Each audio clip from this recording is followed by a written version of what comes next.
Badlands. Explain those Badlands. That's a hell of a name.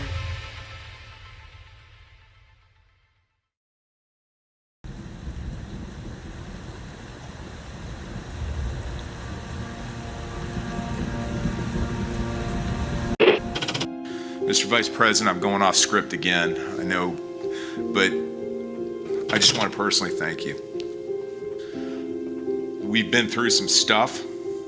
We've gone through some of the most complex military operations this country's ever conducted, and your steady hand and your leadership during those was a great source of strength for me. Thank you for your leadership. Thank you for your character. Thank you for your selfless service. Thank you for commitment. Thank you for being a mentor to me, Mr. Vice President. It's called the swamp. And you know what happened? And you know what I did? A big favor. I caught the swamp. I caught them all. Let's see what happens. Nobody else could have done that but me. I caught all of this corruption that was going on, and nobody else could have done it. Did I get that one right?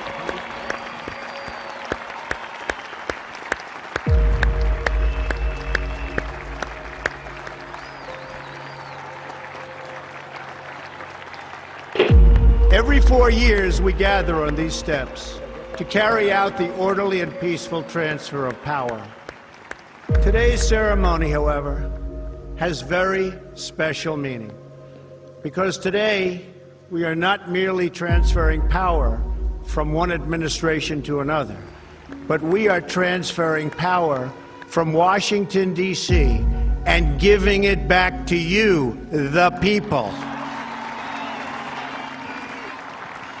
For too long, a small group in our nation's capital has reaped the rewards of government, while the people have borne the cost. Washington flourished, but the people did not share in its wealth. This American carnage stops right here and stops right now. The forgotten men and women of our country will be forgotten no longer. From this day forward, a new vision will govern our land. From this day forward, it's going to be only America first. This is a president of the United States who is a danger to the republic. America first. He knows he's an illegitimate president. The oath of office I take today is an oath of allegiance to all Americans. The great Trump recovery. America will never be a socialist country. I will fight for you with every breath in my body. Russia, Russian, pro-Russian, Russian, Russia, Russian, Russian, Russian, the Russians. Russia. And I will never, ever let you down. A dangerous virus is spreading rapidly in China, and U.S. officials are very worried that it could come here. This is really the worst attack we've ever had. This is worse than Pearl Harbor. This is worse than the World Trade Center. There's never been an attack like this. The time for empty talk is over. Now arrives the hour of action. What they're doing is using COVID to steal an election. Together, we will make America strong again. You know what it's about? Fraud, fake ballots. We will make America wealthy again. They are trying to steal the election. Now, under the leadership of President Trump, we are fully realizing President Kennedy's prescient view of Special Operations Forces. We will make America proud again. And watch, please, those mail-in ballots. We will make America safe again. And in millions and millions of ballots, their vote is under what they thought they needed. They're dumping more ballots in there, okay? And yes, together, we will make America great again. Thank you. God bless you. If we are right about the fraud, Joe Biden can't be president. Congress, the chair declares the joint session dissolved.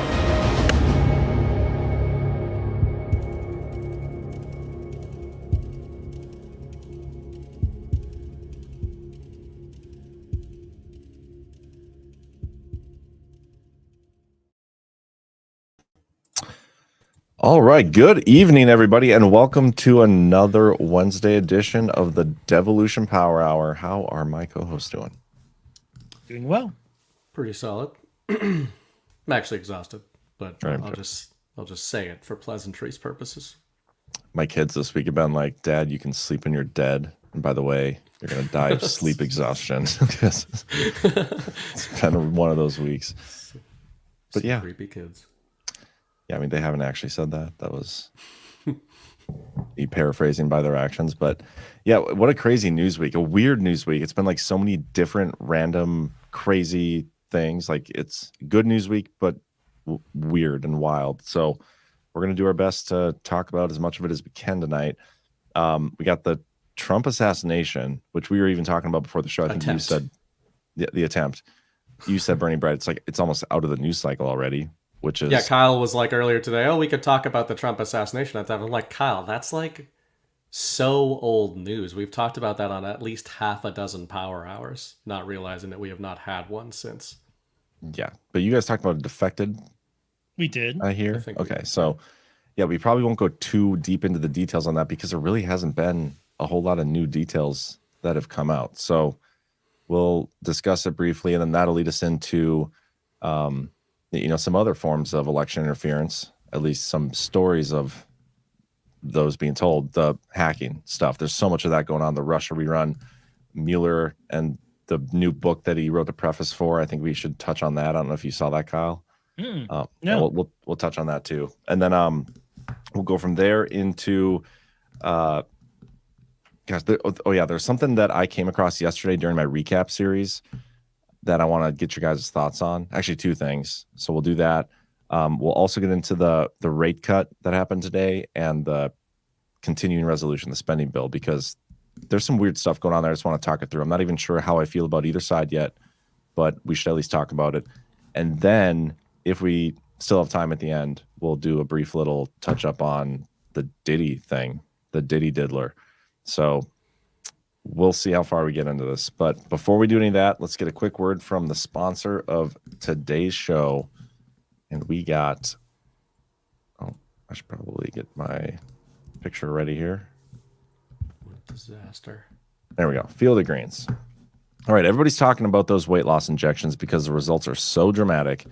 They work by lowering your blood sugar and reducing your appetite. But what if you need to lose weight and you don't have the money and don't like weekly shots? That's why doctors created a weight loss supplement called Lean, and the results are remarkable. Studied ingredients in Lean have been shown to lower your blood sugar, burn fat by converting it into energy, and curb your appetite and cravings so you're not as hungry. But listen, Lean is not for the casual dieter with only a few pounds to lose. The doctors at Brickhouse Nutrition created Lean for frustrated dieters with 10 or more pounds to lose. We can get you started with 15% off and free rush shipping so you can add Lean to your healthy diet and exercise plan. Visit takelean.com and enter John, Jon15, John15 for your discount. That's promo code John15 at takelean.com. We do have another sponsor, but I want to bring them up later during the rate cut section. So one of you guys remind me. But all right, let's start off with the Trump assassination attempt. And since you guys covered it, you guys have probably already give me your synopsis on it, because I forgot to share the link to the show on my social. So I'm gonna go do that with you.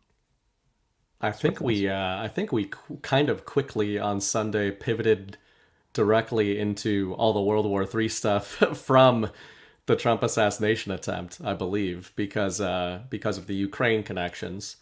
But on the surface level, it's so obvious. I mean, it's obvious, the narrative value of it. I know, Kyle, you talked about that a lot, the narrative value of it, which for Trump, which sounds bad, but we all understand we got to separate these things and look at it through the lens of an info war. One of the random little things I don't think I said on Sunday that just kind of struck me about it that was darkly humorous to me is all these shooters always are reported with 3 names. Like, this is just not a normal thing that other people in the news are always called by 3 names, but it always happens to be the case with these patsy MK Ultra shooter type guys. So I also thought that was kind of funny and was immediately making people think of every other American would-be or successful assassin. I mean, I think it's just crazy. This guy's ties to like Ukraine and some of the shit he was doing over there, like human trafficking and trying to get passports for people. And like he wrote a book where he's basically like, "Hey, Iran, I love Mitt Romney. You have my permission to not only take out Trump, but you can take out me for voting for him in 2016. Like, there's just a bunch of weird shit with this guy. Kyle, I see you like chomping at the bit. Tingling. Yeah, I don't. I think this guy is a lefty crank, and I think he's unhinged. And I don't completely buy that he's some NGO Ukraine connected recruiter, human trafficker dude. I do buy that he has gone over there and visited and portrayed himself to be one. I do buy that in his head he believes himself to be one. I do think that when he's done some pretty goofy and awkward media appearances in Europe and presented himself as being a recruiter, he believes that that's what he is and that people take him seriously. But I also think he's a bit of a caricature, and I kind of wonder if he's been given that treatment of, "Oh, thank you for helping. Yeah, okay, we'll take a picture of you with you," and then he's like shooed away. Like, right. Yeah, I'm not saying this guy's not connected to anything nefarious. I'm just saying that what he thinks of himself and how he presents himself on his social media probably does not correlate well with what he actually is and does day to day. And I say that because of his history that we know of, his criminal history, and some other things about him. They don't come across to me as a professional recruiter for fighters in a foreign country. It comes across to me as an activist, more like Antifa, hinged. Let me comment on that because type person, and which is still useful to us. Hold on, just let me finish, man. It's still useful to us in the narrative because it brings us over to Ukraine. Okay, go ahead. No, finish.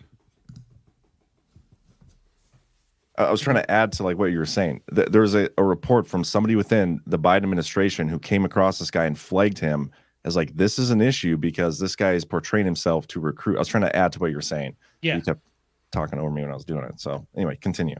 Yeah. So that's what I think of him. And it still brings us over to this issue of Ukraine, which is all good and well because the Biden administration keeps throwing all this money over there.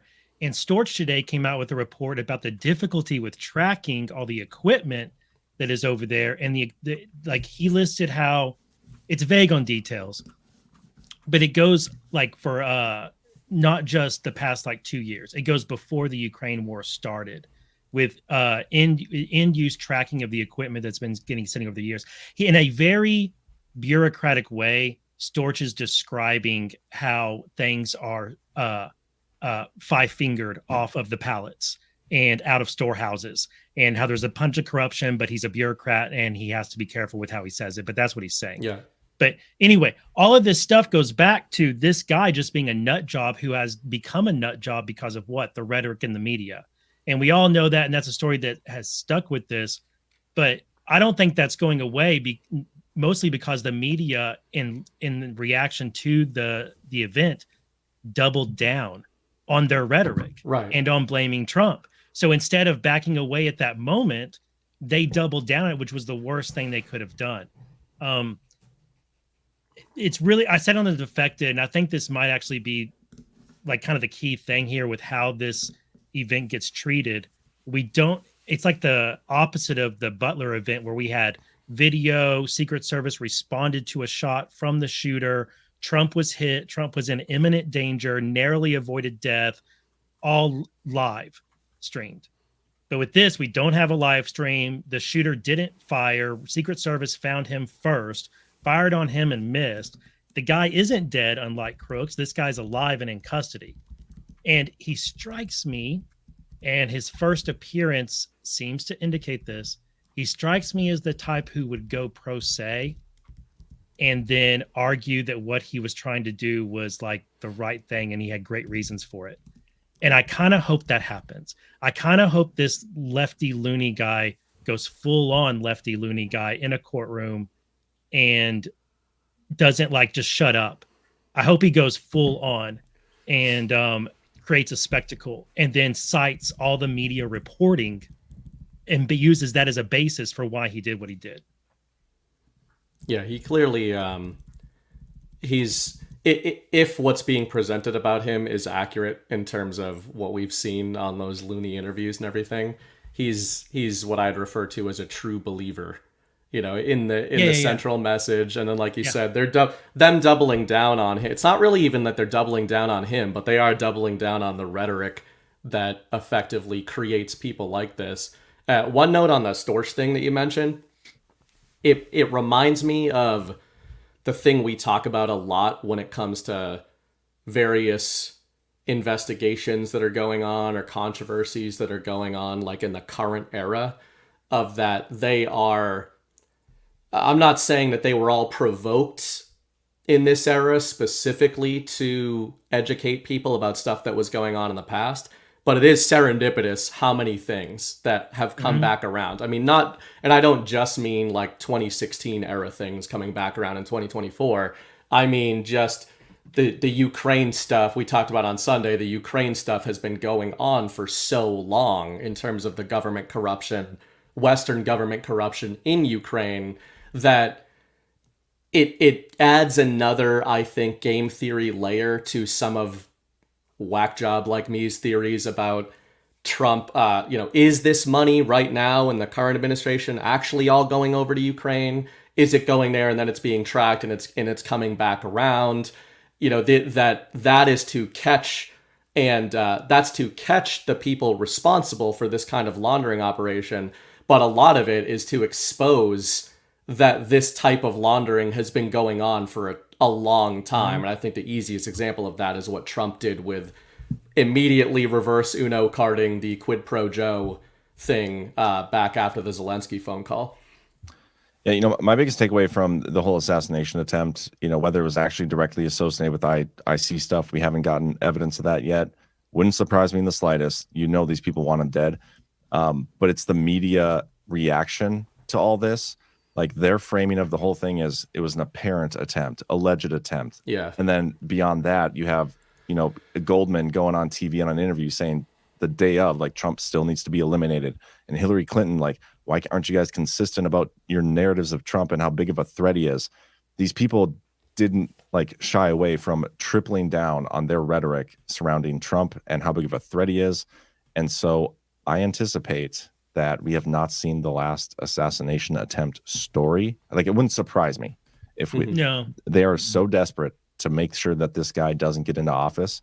And when you continue to see stuff like this, it just reminds me that if they're willing to assassinate him or try to assassinate him, they're willing to steal an election. They're willing to do other things as well to prevent him from getting into office. So this is a form of election interference. The 2022 intelligence community, ICA, included assassinations in their definition. Well, another form of an election interference has kind of recently taken place, and it's not even recently, it's been for a while now, but Trump first talked about it in his speech tonight, and he's been hammering it hard on Truth Social. But listen to this. Because they were ready to make a deal, except we had an election that was rigged and stolen. And look at what's happening to our world now. But no, Iran hacked into my campaign. I don't know what the hell they found. I'd like to find out. Couldn't have been too exciting. But they gave it to the Biden campaign. I can't believe it. Oh, yes, I can. But this is really foreign election interference. This is real election interference, not the phony crap that they've been trying to pin on me with Russia for years. Whatever happened to Russia? Remember the 51 intelligence agents? They said, no, the laptop from hell, it's Russia. No, it was Hunter. Yeah, there he directly says it. This is foreign election interference. And that's notable to me. He's talked about election interference many times. I don't know if I can remember a single instance. And if I'm wrong, please somebody correct me. But I personally can't remember a time where he specifically phrased it like that. Foreign election interference. And it is interesting. It's notable. Go ahead. Yeah, I can't off the top of my head, with all the times this has come up on the show for 2 plus years.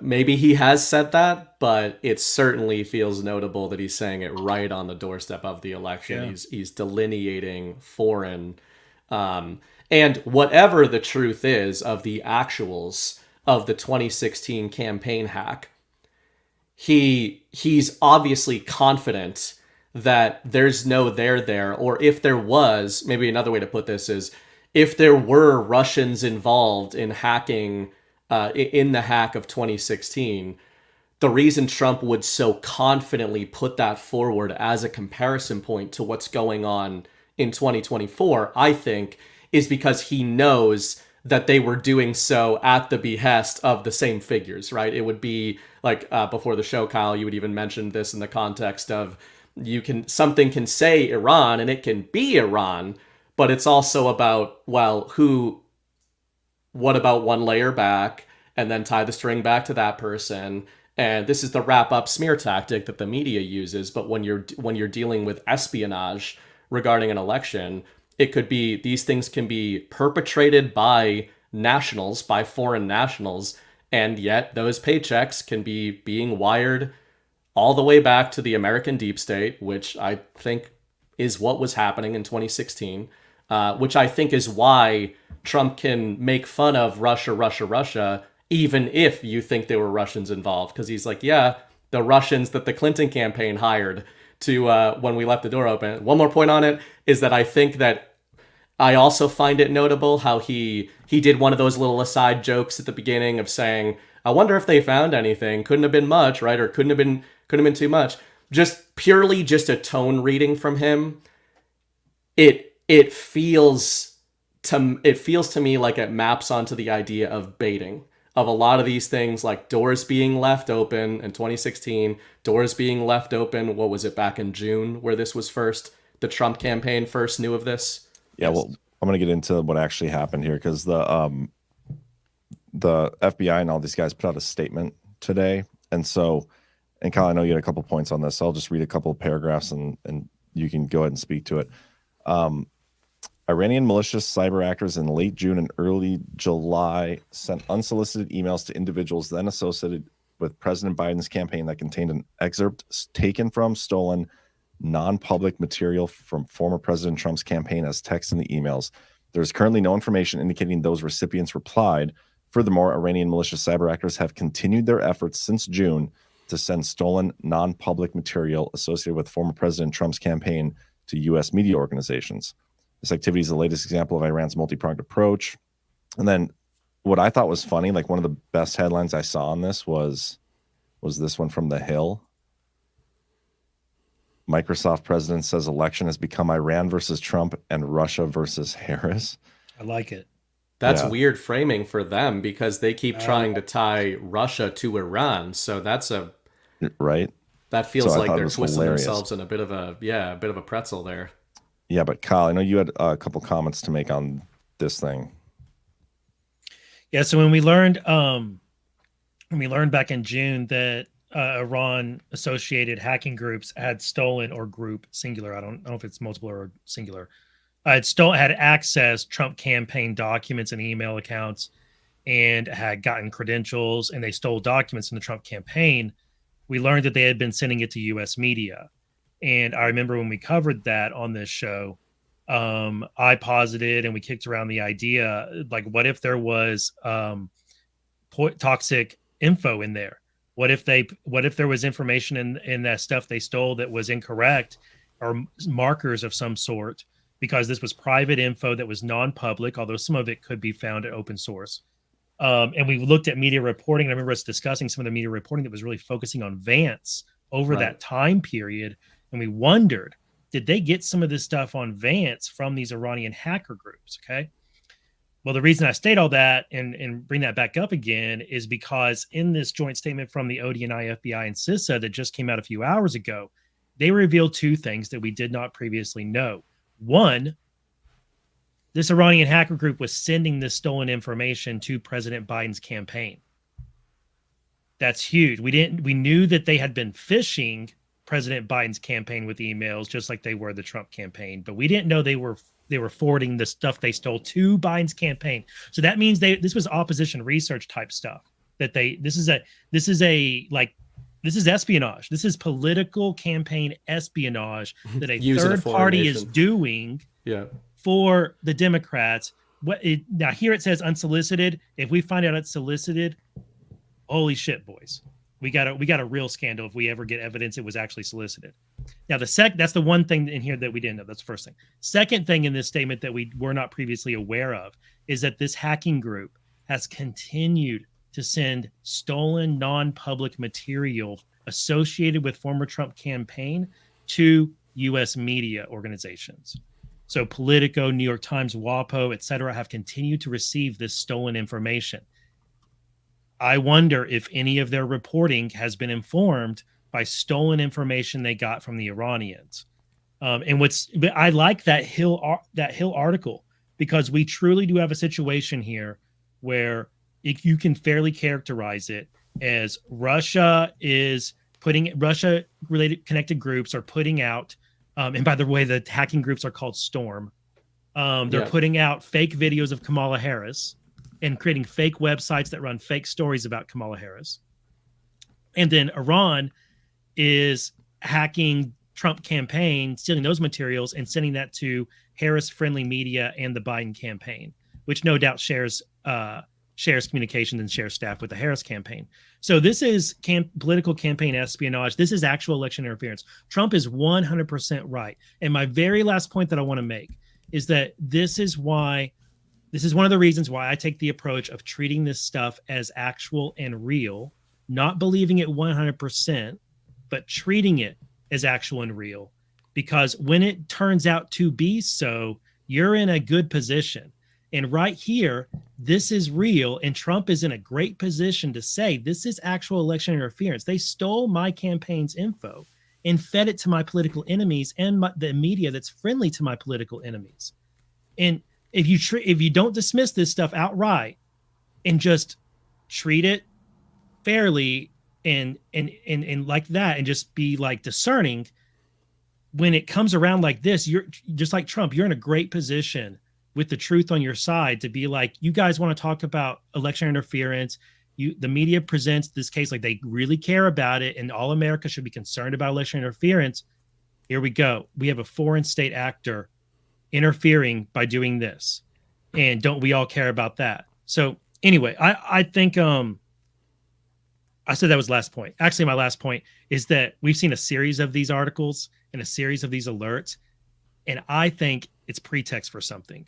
Yeah. And I was telling John before the show, in 2016, they had Russia collusion, and they had people inside Trump's campaign that had connections to Russia. And the FBI used that as a pretext to spy on members of Trump's campaign. What are they using this as a pretext for?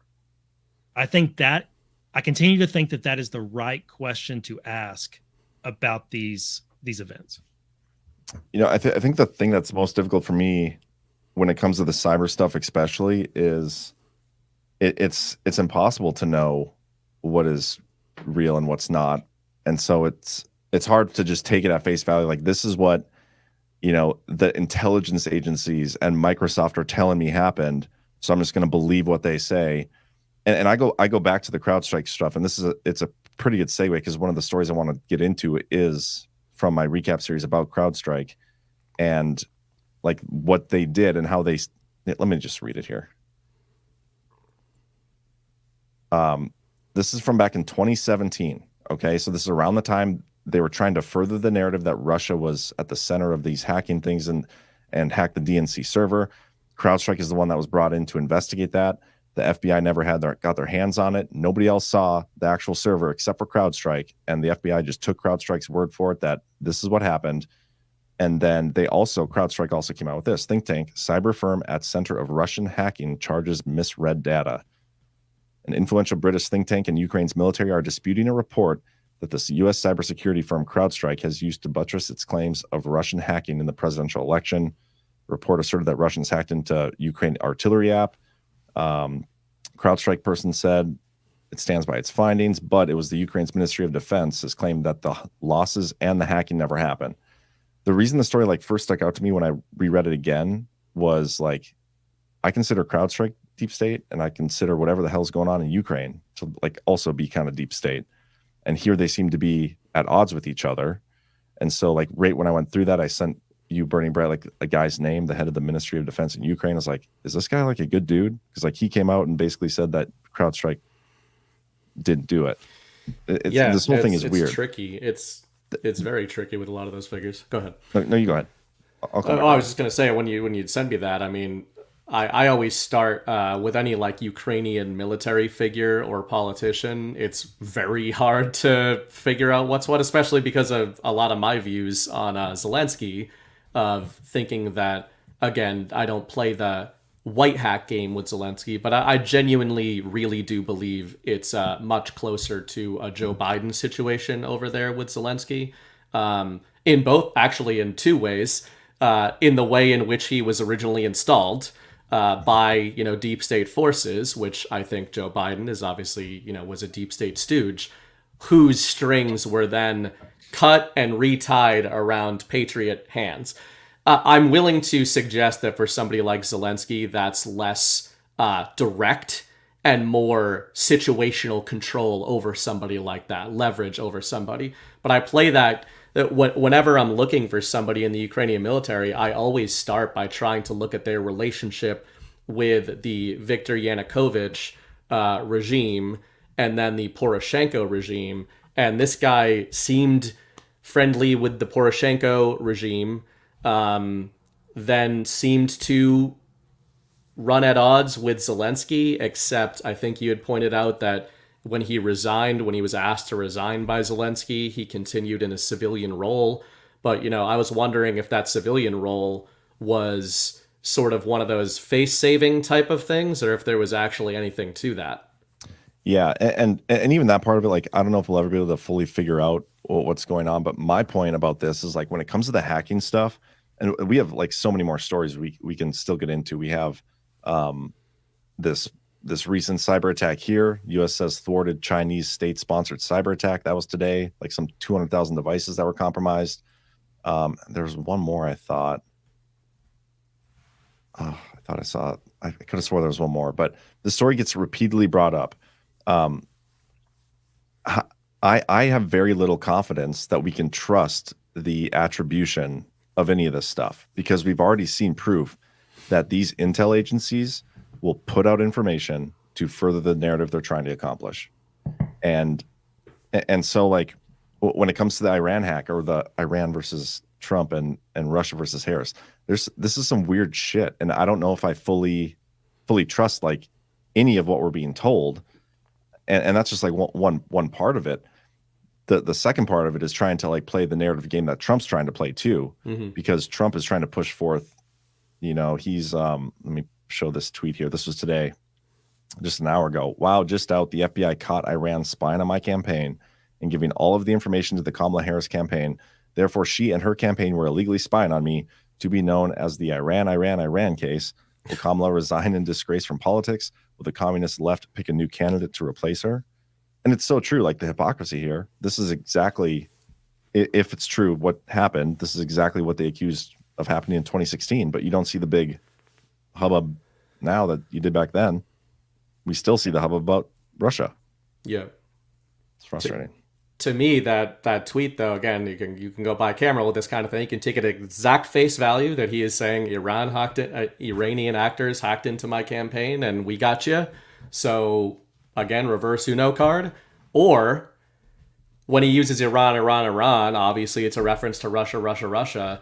It feels to me like whoever is responsible for this, if it's not Iran, or if it's somebody behind the Iranian actors that's involved in U.S. politics, the U.S. Or if it happened at all, right? But if it happened at all, it feels like a bluff, but by Trump, where it sort of puts them in a position where either it's true as described, which is direct, obvious foreign interference in a U.S. election, which might have been sponsored by the U.S. deep state, or if it's not, it would force them to come out and try to disprove it or absolve themselves of any connection with this thing, which maybe is a way of retroactively disproving, forcing them off the ledge of Russia. You know, he's saying like, hey, if it is fake or if it is not what it's being portrayed as, if it's just Oppo research that didn't come through Iran, he's saying, yeah, that's exactly what went on in 2016, and you guys made up this whole story about foreign interference. He puts that bait out there constantly. Because wasn't it Trump himself who said that, like, originally kind of broke this story that it was his campaign that said they were hacked? Yeah, Yes. and they waited. Yep. They waited a little bit. Yep. Yeah. They did. I don't know, man. Yep. Which then Kyle earlier said, like, you're wondering what this is seeding. And you might have meant this in a different context. But where my mind goes with that is I remember I don't know if they were the ones who broke, I don't think they were the ones who broke it, because like you said, it was the Trump team that broke it, basically, or Microsoft. But Politico put out one of the real big sort of deep dives on this, and we had read at the time, it felt to me like a preemptive defense by Politico, because as you said earlier, if this was a trap by Trump, whether or not there are real Iranian actors involved here, it feels to me like it was a trap and there is radioactive material there. And like you said earlier, the media has it. And is this Trump's way of baiting them, of saying, like, do you guys want to go forward with what I would guess was supposed to be an October surprise or a series of October surprises, especially since he's now seeding out there? We know exactly how this was gathered, and you might not want to go forward with that.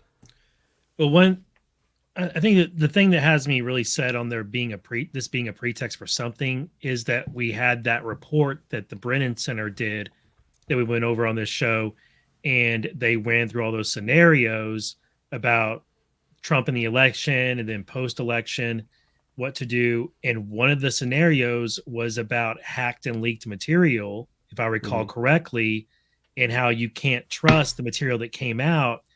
And I can't get that out of my head. And I keep thinking, like, here we have this material they're talking about, which we haven't got any specifics on.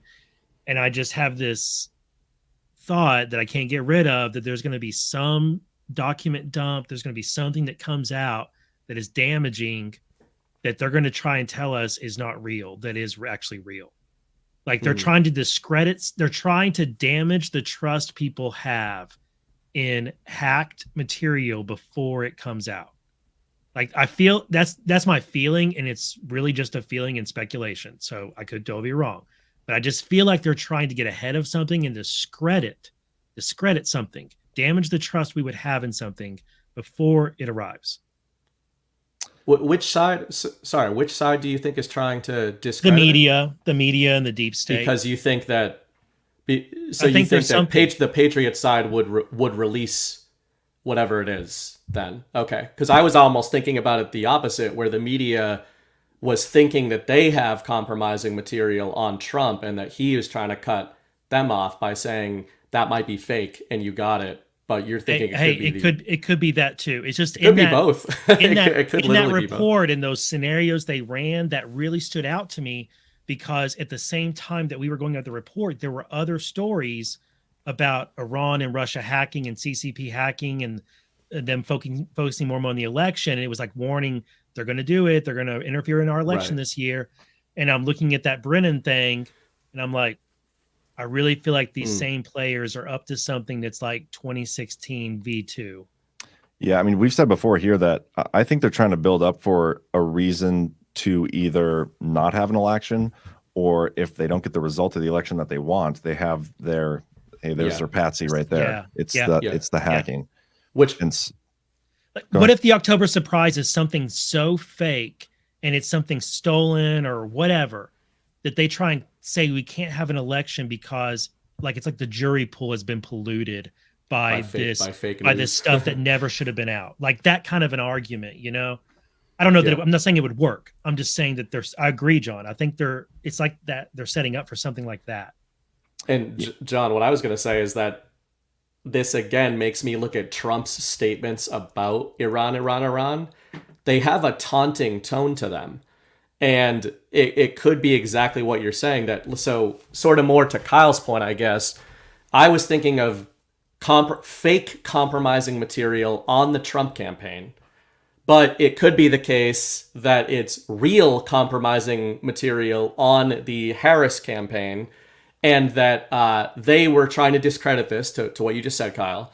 The media's trying to discredit this and poison the well before it comes out. And Trump is circumventing that discrediting by saying, I was hacked too. Iran hacked me, and we have evidence of that.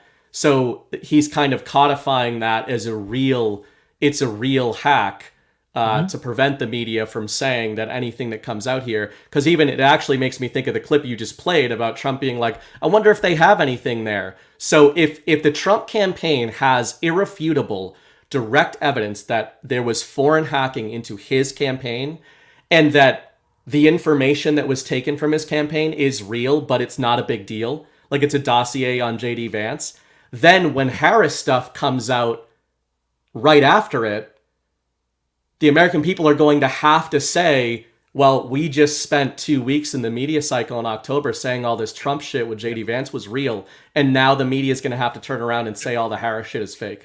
Yeah, just real quick, there will be an indictment related to this Iranian hack DOJ announced.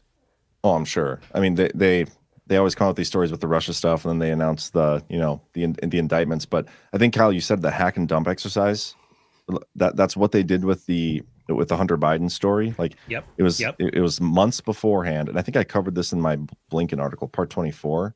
Let me pull that up quick. The hack and dump. The think tank, they pulled out the exercise. Like, if you see these stories about this laptop, we know they're fake because we did an exercise telling you they're fake.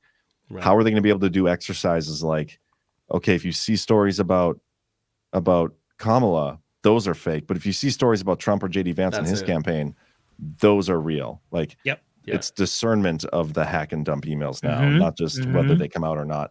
Right. And so it's going to be very difficult for them to navigate that. But I do see more of it as the amount of election interference narratives we're getting now prior to the election is far more than we've probably ever had. Like 2016, we didn't have this level of like every day, every week, we're getting another story of a Russian attempt to interfere in our election. 2020, Trump was talking about them stealing the election a lot, but he didn't specifically call interference, from other countries really, other than that one news release from, like, was it Ratcliffe and those guys, FBI? They said Iran was doing some shit. But this is by far the most that I've seen election interference talked about publicly. Everybody's talking about it. Now it's just how do we do it? Like, what do we do? How do we move forward knowing that everybody's interfering in our damn elections? Right. It also makes me think of we did Starship Troopers last night on Story Hour, and awesome. and I think I eventually got Chris on board of thinking that it's unironically a good movie because he was not into it at first. But just the propaganda in that movie is so over the top that it's the bug war, and the bug war started because the bugs were hurling asteroids at planet Earth. Of course, there's no evidence ever provided of this, just it's what the Federation is telling the people of Earth, that these bugs are throwing big rocks at us. So it kind of has that feeling where, we were joking about how cartoonish the propaganda is, where you've got bugs hurling rocks at Earth and it gets people into an intergalactic war. And yet we're looking at the current news cycle where, whether it's true or false, all you need to do the American people, especially lefties, are being programmed into what I keep referring to, and I'm seeing a lot of others say it, the new axis, right? It's like Russia, China, Iran. They're coming together in this trinity, and they've been seeding it, as you said, for a year now, pretty strongly. We're watching Russian interference. We're watching the Chinese around our elections, and that's all they need to do. All they need to do is just say, yeah, actually, we can't trust the results of this if it doesn't go our way because of China. It's not very far away from Starship Trooper bug asteroids. Like, you just have to have the government say something, and that's all it takes. Isn't that the plot of Ender's Game? Isn't that kind of the same thing? Yes, it is. It's basically a fusion. I mean, Ender's Game was largely inspired by the original Starship Troopers book too. Have you guys done that movie? That's actually a pretty good movie. No, but I thought of doing that one because we did Starship Troopers, so we should. You should. That's a pretty good movie. I like that movie. I heard the book's better. Haven't read it though. Yeah. Both of those movies are offensive books. inversions. They're somewhat like inversions of the books almost. But Yeah, I won't find watch them either interesting. movie. I won't watch either. Is there really any movie though that actually does its book true justice? Does that ever happen? No, those ones are particularly interesting though, especially Starship Troopers, because the whole point of the episode last night is that the movie is actually trying to do the opposite thing of the book. It's almost like the movie is a response to the book, where a lot of movies are just bad because they're just adapting it badly. But either way, bugs are throwing rocks at Earth, and that's pretty much the equivalent of Russia, Russia, Russia. It's very true. One more thing I want to touch on here. I just want to point out from my part 11 that I noticed that I don't think I've talked about this before, but the SolarWinds hack, right? We've talked about this a lot. I personally think it was potentially white hats who actually did the most sophisticated hack our country's ever seen. And by the way, like, do we ever really get closure on the SolarWinds hack? Like, for the most sophisticated hack, there hasn't been a lot of reporting or news or anything or damages even really that have come out. There's been some, but there hasn't been a lot. Story. We had that big story on it back in April of this year. That was the last I heard it. I think it was like April. Really isn't it? But yeah. Anyways, while you're doing that, I want to point this out. So you guys remember on January 7th, John Ratcliffe comes out with his memo in opposition of the intelligence community report that came out because of Executive Order 13848. In that report, he comes out saying, I disagree with them. I think there was foreign interference or election interference. And he specifically calls out this guy, the NIO for cyber. And in the article, this is my part 16 now, I talk about who this guy is. And it's this Christopher Porter. And he came from FireEye, right? So I know I've made the connection before about FireEye and them being involved, and they're the ones who first detected the hack. But what I didn't realize the timing of this, because when I wrote part 11, I hadn't written part 13 yet, Executive Order 13961. The SolarWinds hack was detected by FireEye the very next day after Executive Order 13961 was signed on December 8th by FireEye, same company that the guy worked for, which I thought was notable. I hadn't noticed that timeline before. Like, boom, boom. Idiot. I know. Too much info, but I thought that was interesting. Did you find anything, Kyle? I was wrong. It was in 2023. There was this big article about the Mandiant team and the whole story of the SolarWinds hack. I think that's the last news I saw on it. It's a good article. I really enjoyed it. I think this is, if I remember this, I'm putting in chat. It's I think this is the one that I really, really enjoyed reading. I'm pretty sure. Are we boring you, Burning Bright? And I think it's the most recent one. SolarWinds and FireEyes. Yeah, they were. There was an action from DOJ against this related to the SolarWinds hack, and it was, let's say, it had to do with interlocutory stuff. Maybe I remember this. Where is it?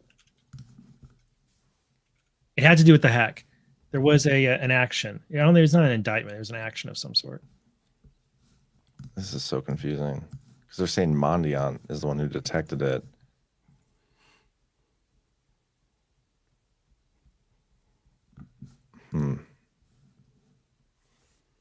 Yeah, I'll have to look more into this. Okay, yeah, in October 2022, SolarWinds and Dynatrace got in trouble, and a director was serving on both. It was Tom Bravo, and it was his name. And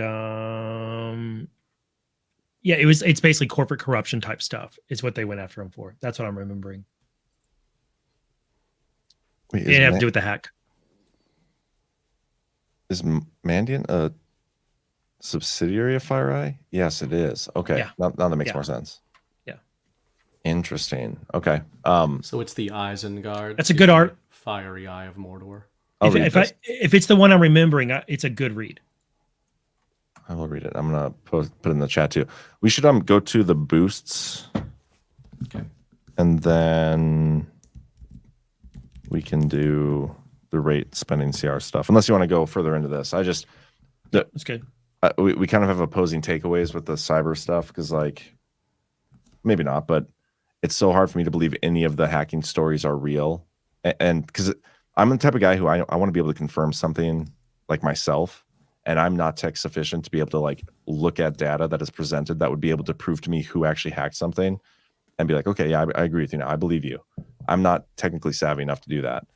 And so I have a hard time trusting these people telling me the sources of stuff. And I know Trump is playing narrative warfare games here. And so like John's been training to become the world's greatest hacker so that he can reproduce the SolarWinds hack. Yeah, no. That's why I say treat it as if it's actual. I don't say believe it.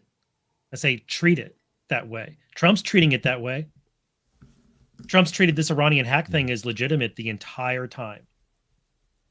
So I don't see a reason not to do the same. He treats the assassination attempts as real. He treats the cases against him as real, but then also calls them fake cases. So he kind of plays both sides on that.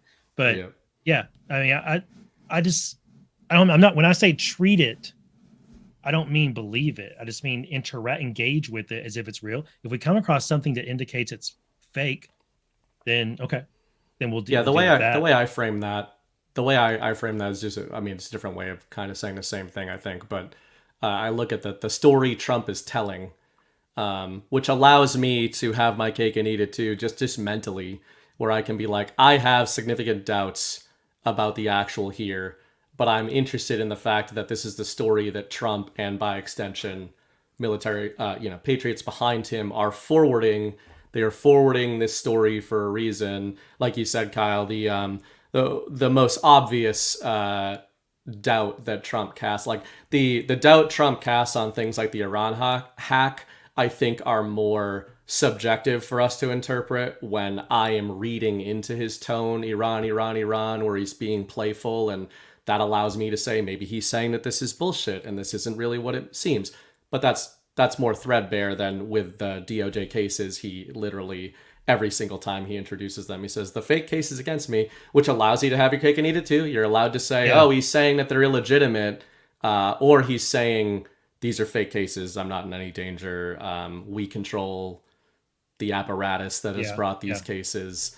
That's why, again, I always focus on why is he telling us the story of an Iranian hack? And I think a little bit ago, we just laid out a few different potential scenarios.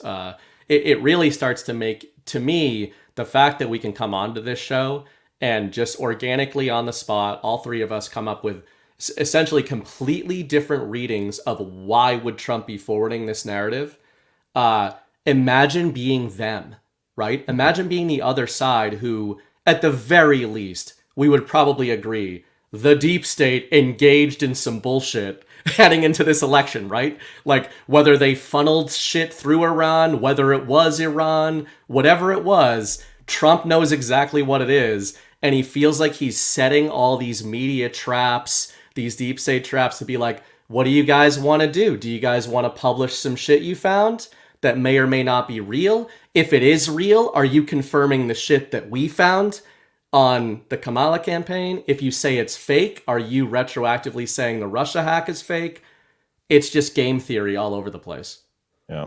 It's also, we got to remember that Trump is engaging in narrative warfare. Yeah. And well, I agree, like, we participate in that to an extent, and a bigger extent than most, having a platform and whatnot.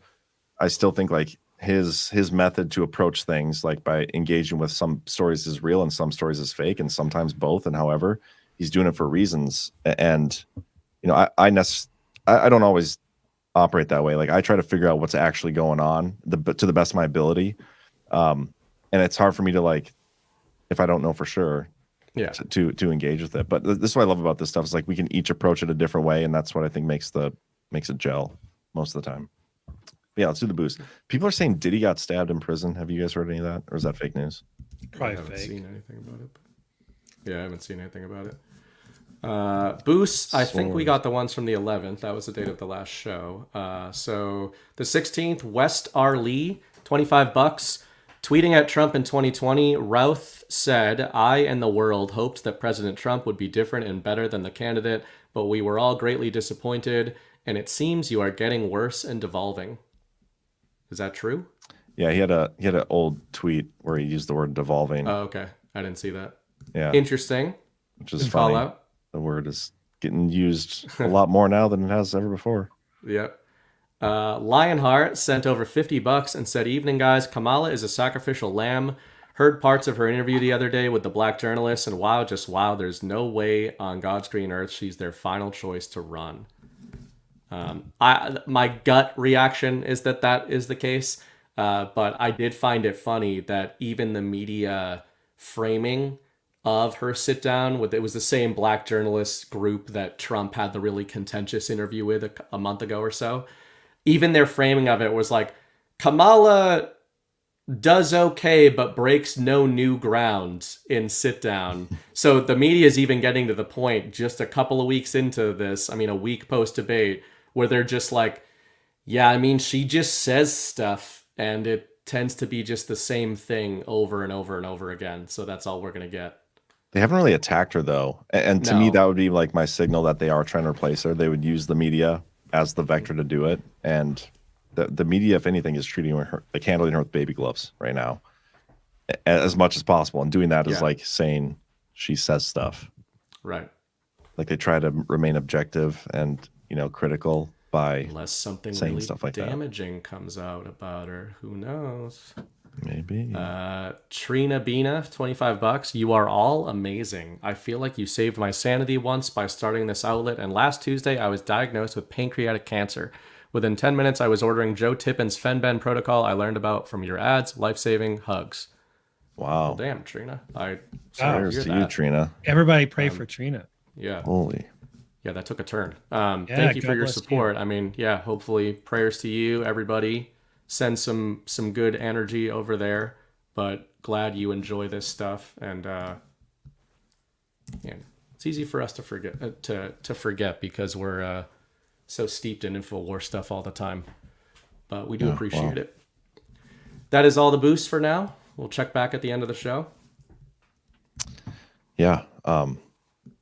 Crazy. Oh, what we're going to talk about next? Oh, do you want to talk about the rate cut stuff? Because yeah, I can grab that if you guys haven't been looking at it much. I read a couple of the Zero Hedge articles. I didn't go too deep into it. Yeah. Sounds like nobody expected them to do the cut they did. They cut deep. Yeah, what's funny is I think this is a case of the central narrative was that there was everybody who's anybody in the finance world knew that they were going to start cutting rates today.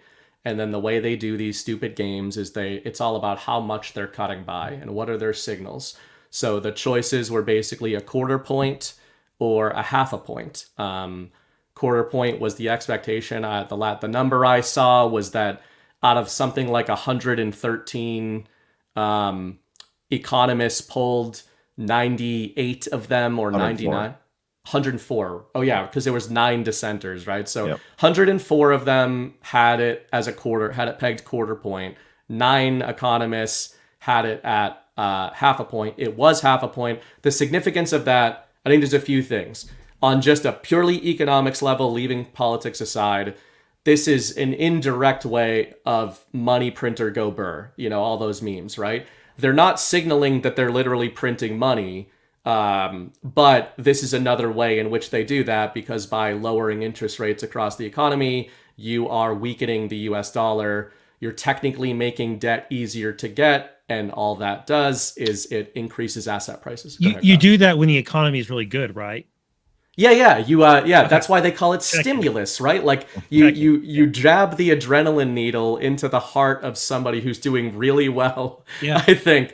That's what I thought. So to that point, the political reading of this, the reason I was smiling when I saw this and genuinely happy is not because it's a good thing. It is not a good thing.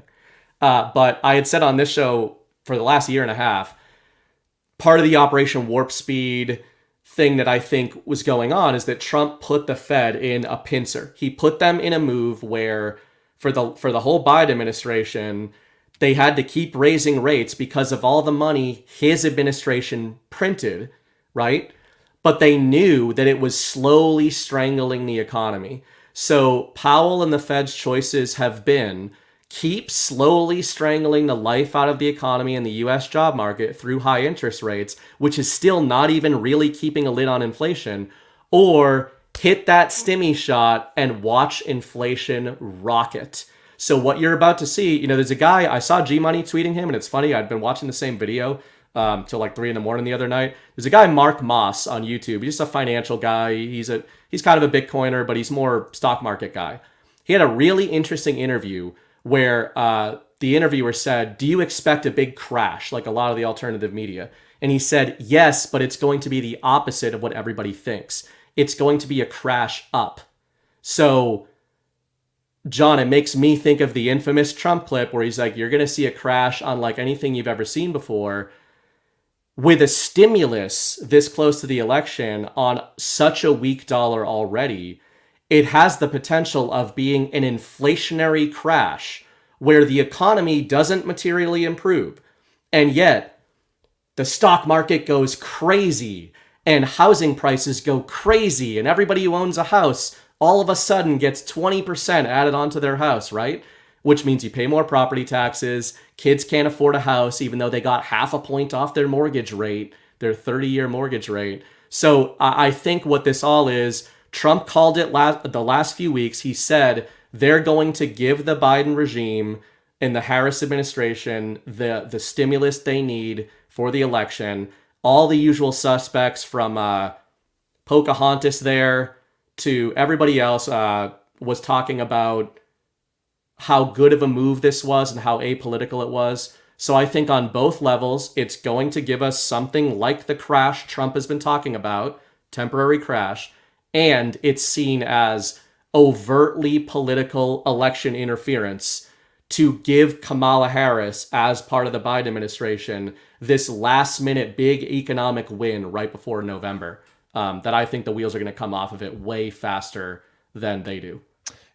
I'm looking at this, or trying to look at this a little more in terms of kind of the switch theory stuff. We keep seeing these stories of there's things that are happening in the Biden administration that aren't going to take effect until Trump's in office, and it's going to make things go burr for Trump, and not like, even though technically it started under Biden, it's going to make things better long term.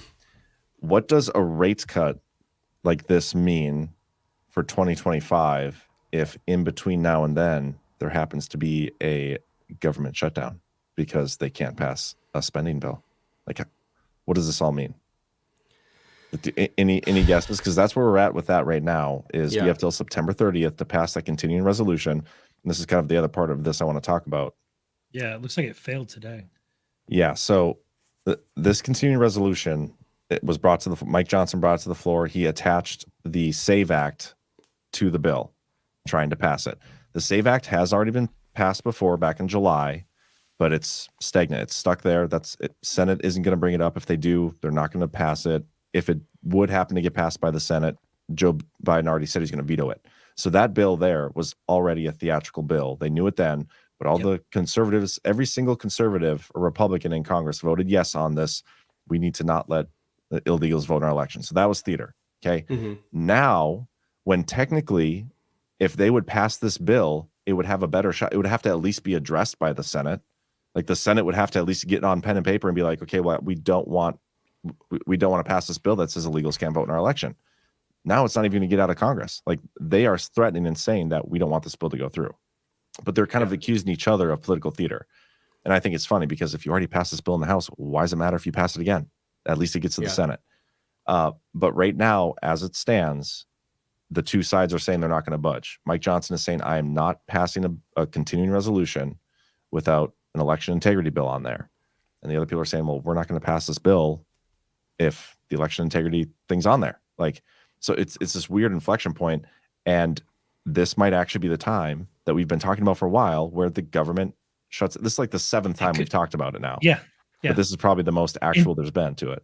And Trump said tonight, shut it down, I think. On True Social? I think he did. I'm pretty sure I saw it. I'm going to check right now. Did you see Mike Johnson do a Trump impression tonight? Yeah, that was funny. That was pretty good. I got to say. It wasn't bad at all. I'll find that here in a second if I can pull it up. I've got a link to it I can send you. So just to address the point you just made about the shutdown and everything, I really believe that this is all part of the plan, part of the sort of you mentioned the switch sort of theory.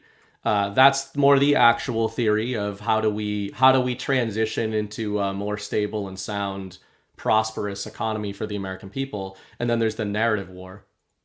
I got a link for you in chat, John. There's the narrative war aspect of this. I genuinely think that the whole shutdown is meant to... Go ahead. Yeah, let me read this quick. If Republicans don't get the SAVE Act and every ounce of it, they should not agree to a continuing resolution in any way, shape, or form.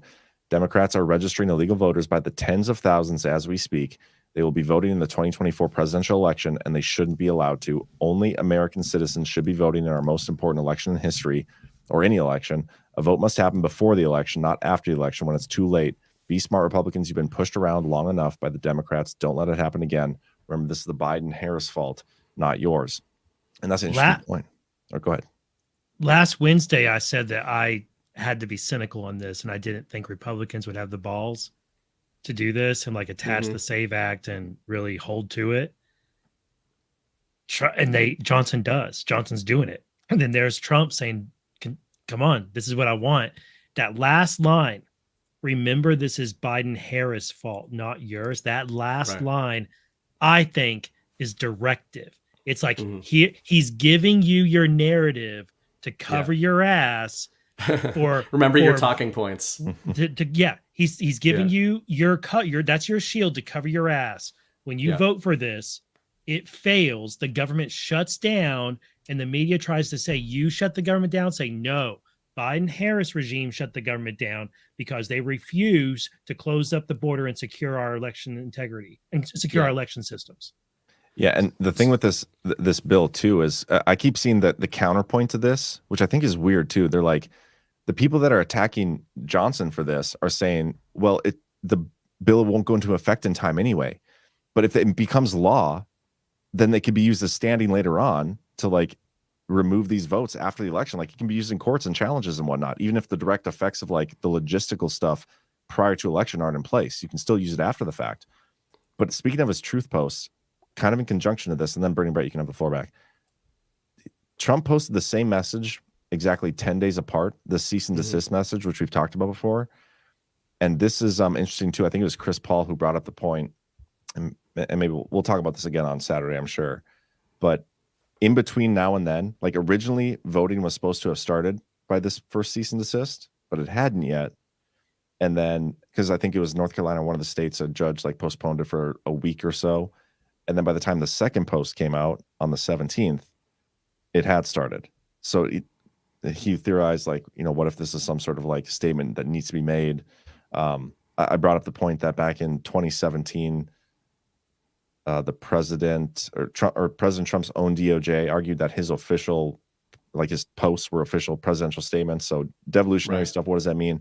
It's just interesting. But anyway, go ahead, Bernie Brett, with the point you're making. Well, the stuff you guys are talking about with the SAVE Act and everything, I want to just tie it back to the Fed actions today, because in line with the switch theory and everything, where my mind goes with this is that I really think that Mark Moss guy is onto it. I think that that's what we're going to see. It was kind of like a key unlocking of what form is the crash going to take. I don't think it's going to be what we picture a crash as being. We picture like everyone loses their jobs, you know, everything goes down. Everything's going to go up. Your stocks are going to go up. Your parents' 401ks are going to go up. But especially younger Americans, who are the ones that Republicans, you know, from the perspective of public mandate, are really trying to get onto their side. They are going to feel more black-pilled than ever, because they've all been waiting, and now they're being told by the media, hey, the Fed's cutting interest rates. That means you can go out and get a house now. Oh, I'm sorry. I know that the interest rate went from 6.5% down to 6% on your 30-year mortgage, but the price of your ranch-style home went from $650,000 to $820,000. Sorry about that. Your parents' 401k is doing really well, though, because we have hyperinflation.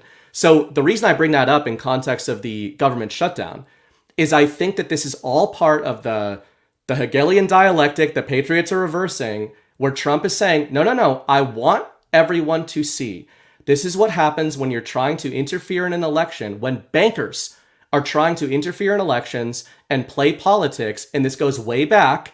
They've been playing politics forever. They are treating your money, which is your life savings and your literal time energy, as a toy, as a political toy. Watch what happens. And I think the government shuts down.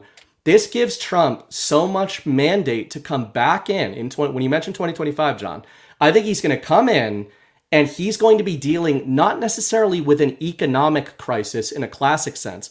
He's going to be dealing with a currency crisis that he is going to have to address, right? How do you address a currency crisis? Is it a total fucking coincidence that Dan Scavino today made a huge deal out of Donald Trump being the first president to ever complete a Bitcoin transaction today? Like, on the day that Jerome Powell does this and effectively pulls the life support plug out of the petrodollar. So I really think, and it's not going to happen all at once. This stuff isn't overnight. It's not a doomsday thing. I think Trump is going to let the dollar inflate, and then he's going to come in and say, on the SAVE Act, maybe we should cut government spending. Maybe we shouldn't have a lot of government spending. Then we wouldn't need to print as much money, right? And also, maybe we should address the money. And then the last point on this would be all the international stuff we've been talking about for years on this show. BRICS, putting a basket of currencies together. They're all starting to trade with each other in cryptocurrencies and get out of the central banking system. This gives Trump the shielding to the American people to say, we have to do that, guys. Like, doesn't mean he has to join BRICS, but he can say, listen, me, Elon Musk, RFK Jr., we're going to get together. We're going to figure out what we have to do to stabilize the US dollar. And it's not by having Jerome Powell and a bunch of guys in a dark, smoky room decide how shitty your loans are every few months. What did gold do today after the announcement? Didn't it spike? It hit it spiked to its all-time high.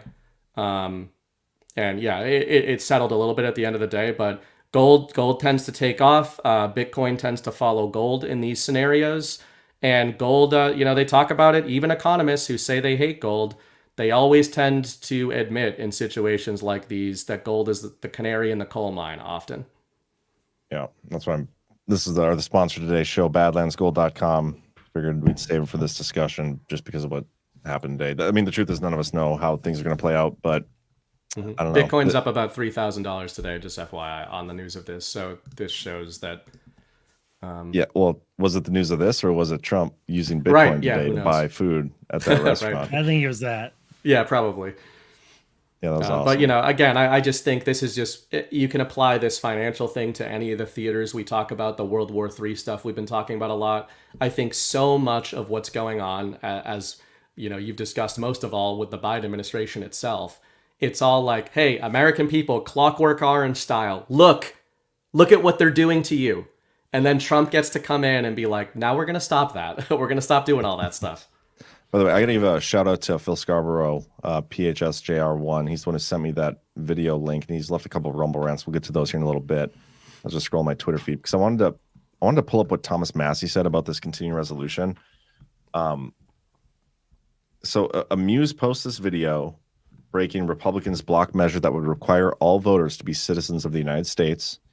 And that is accurate. There are 14 defectors from the bill. A bill they've already voted to pass is the issue with this spending bill. Thomas Massey says, breaking, Amuse falls for fake political fight staged by Speaker Johnson, amplifies the noise and misdirection using his social media account. The SAVE Act already passed months ago. With every conservative voting yes, the Speaker was never going to fight to keep it on the CR.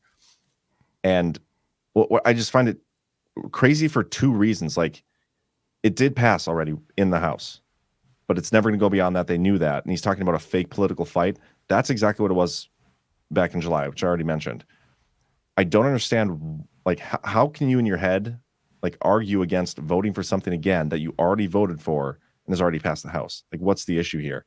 But there's this weird, like, fight going on. I really think this might be the time, if Johnson holds strong, that we get the the shutdown. The way some Republicans are handling this makes sense once you factor in their fear of losing their seat in the election because the government is shut down. Yeah, Because every time the government has ever been close to shutting down or has shut down, Republicans get the blame every time. And it has been that Republicans are so snake bit over this. So I think that every one of those reactions where people voted present, it's because either they or their political advisors have told them, if you vote for anything that leads to the government getting shut down, you're going to lose your seat. Well, listen to McConnell tell you the same thing. Susan Collins said yesterday that a 6-month CR could have a devastating impact on defense spending. Do you think your House colleagues should drop this idea of 6-month CR to do a 3-month CR until December? I think we first have to wait and see what the House sends us. My only observation about this whole discussion is the one thing you cannot have is a government shutdown. It would be politically beyond stupid for us to do that right before the election, because certainly we'd get the blame. And one of my favorite old sayings is, there's no education in the second kick of a mule. We've been here before. I'm for whatever avoids a government shutdown, and that'll ultimately end up, obviously, being a discussion between the Democratic leader and the Speaker of the House as to how to process. That's just such bullshit, man. Like, his reason to pass this thing isn't because it's what's best for the country. It's because what's best for him personally, politically. And anytime I see McConnell now, I always think back to this classic. And a string of when he just like froze. He clearly recovered from whatever this issue was. I think of Master of Disguise personally. The turtle. Outfit. Yeah. Yeah, but he's saying, I know this is a tired saying, but he says the quiet part out loud there that Kyle just pointed out, that he's saying it's true. I don't think he's wrong. I think what he said is true. It is true, but I think Trump is using that kind of rhetoric, and with that statement that John pointed out, Trump is saying, like, it is time to stop doing this, because remember, it isn't you, so sack up and go through with this, meaning don't go through with it, right? Because if you're just telling, it's like going into a car dealership and being like, now you listen here, sales mister, I'm going to drive a really hard bargain, but I will not leave here without buying a car from you. I want to reframe this maybe, or recharacterize it. That's the word. I want to recharacterize this a bit. We're watching the old guard that is religiously adherent to what I just said and what McConnell just said, which is you don't do things like this before an election because you're going to get the blame. Republicans always get blamed. So politically, this is a bad this is a bad strategy right now. The smart thing politically, and also a good thing for the country, and you can make a case for that, is it would be to do a continuing resolution for 6 months or more, pass it right now, get rid of the state, just get it done, move on, go back to campaign. That would be smart. It would be prudent, practical.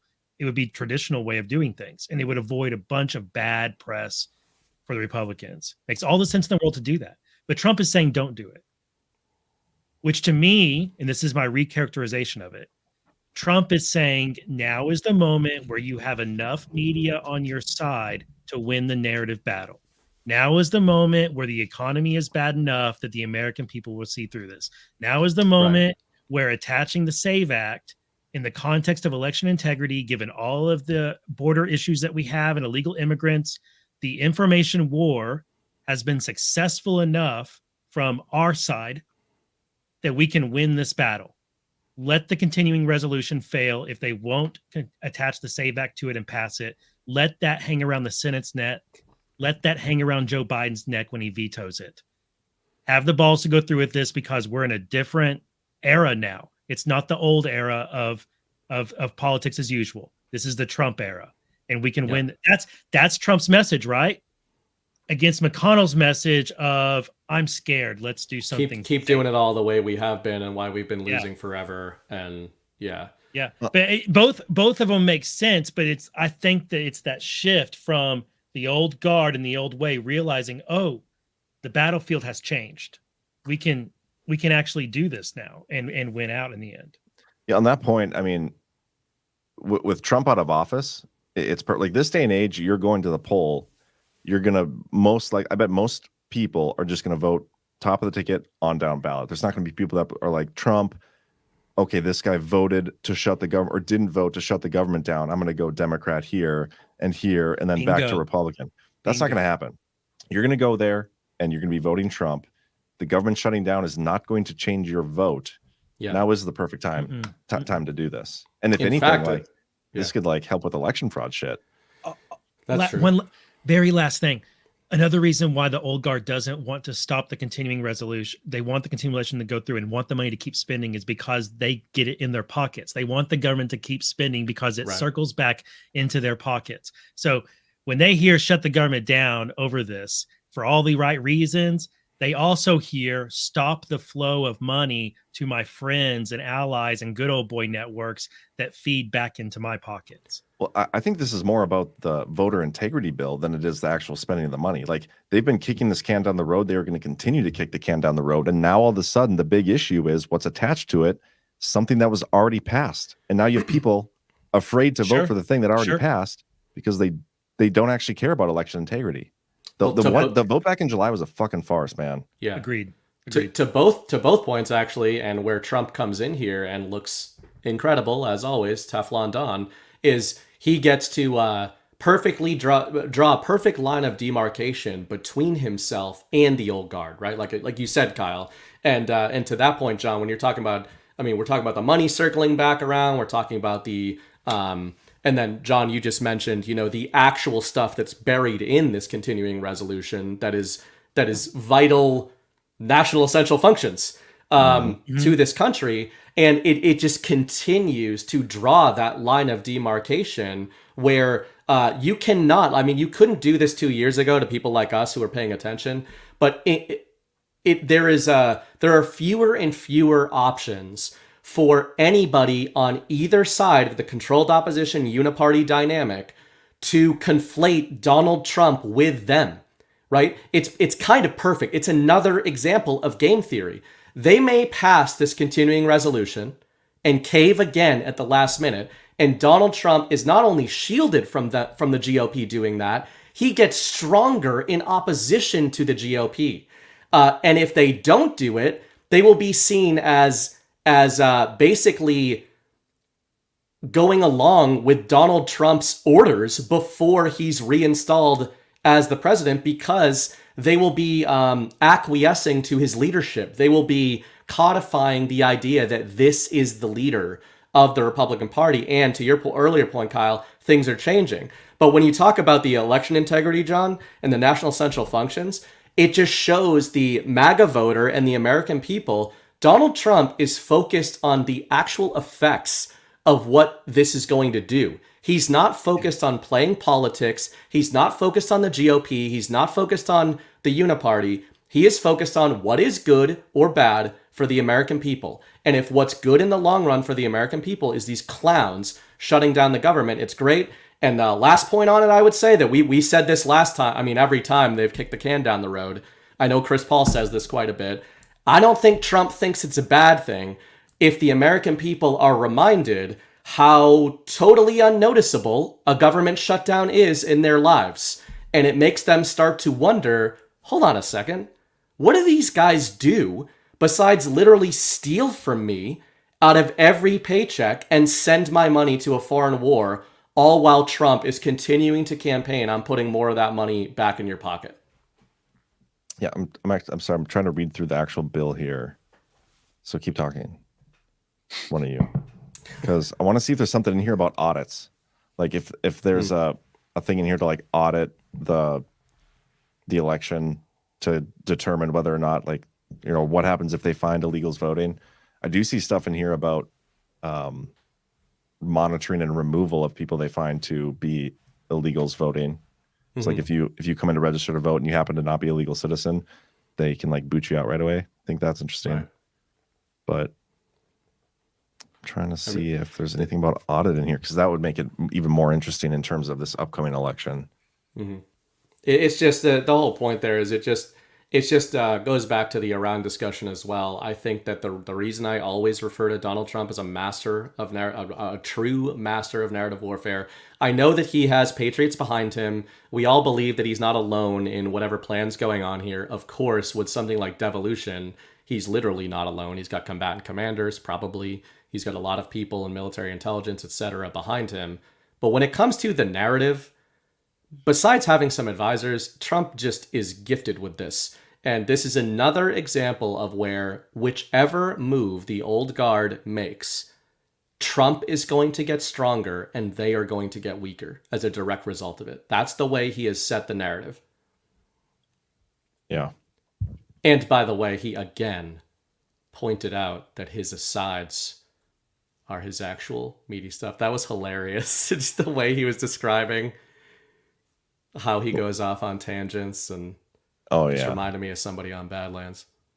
Yeah, I wondered how long it would take for you to like directly compare yourself to Trump. I actually think Trump compared himself to me. It's getting a little bit tired, to be frank. Yeah, I'm sure. First he takes my shark's bit. Then he gives me the office of Flame of Liberty without even sending me a proposal first. And now he's rambling. Gosh, there's one more thing I've I wanted got that to locked cover. down. I've got rambles on lockdown. Okay. Do you want to mention the Diddy stuff quick, and then we can get to the rants? Diddy stuff. The Diddy diddler. And make it as Devo adjacent as you can, or like the Devo adjacent information. I mean, surface level stuff. Diddy gets arrested.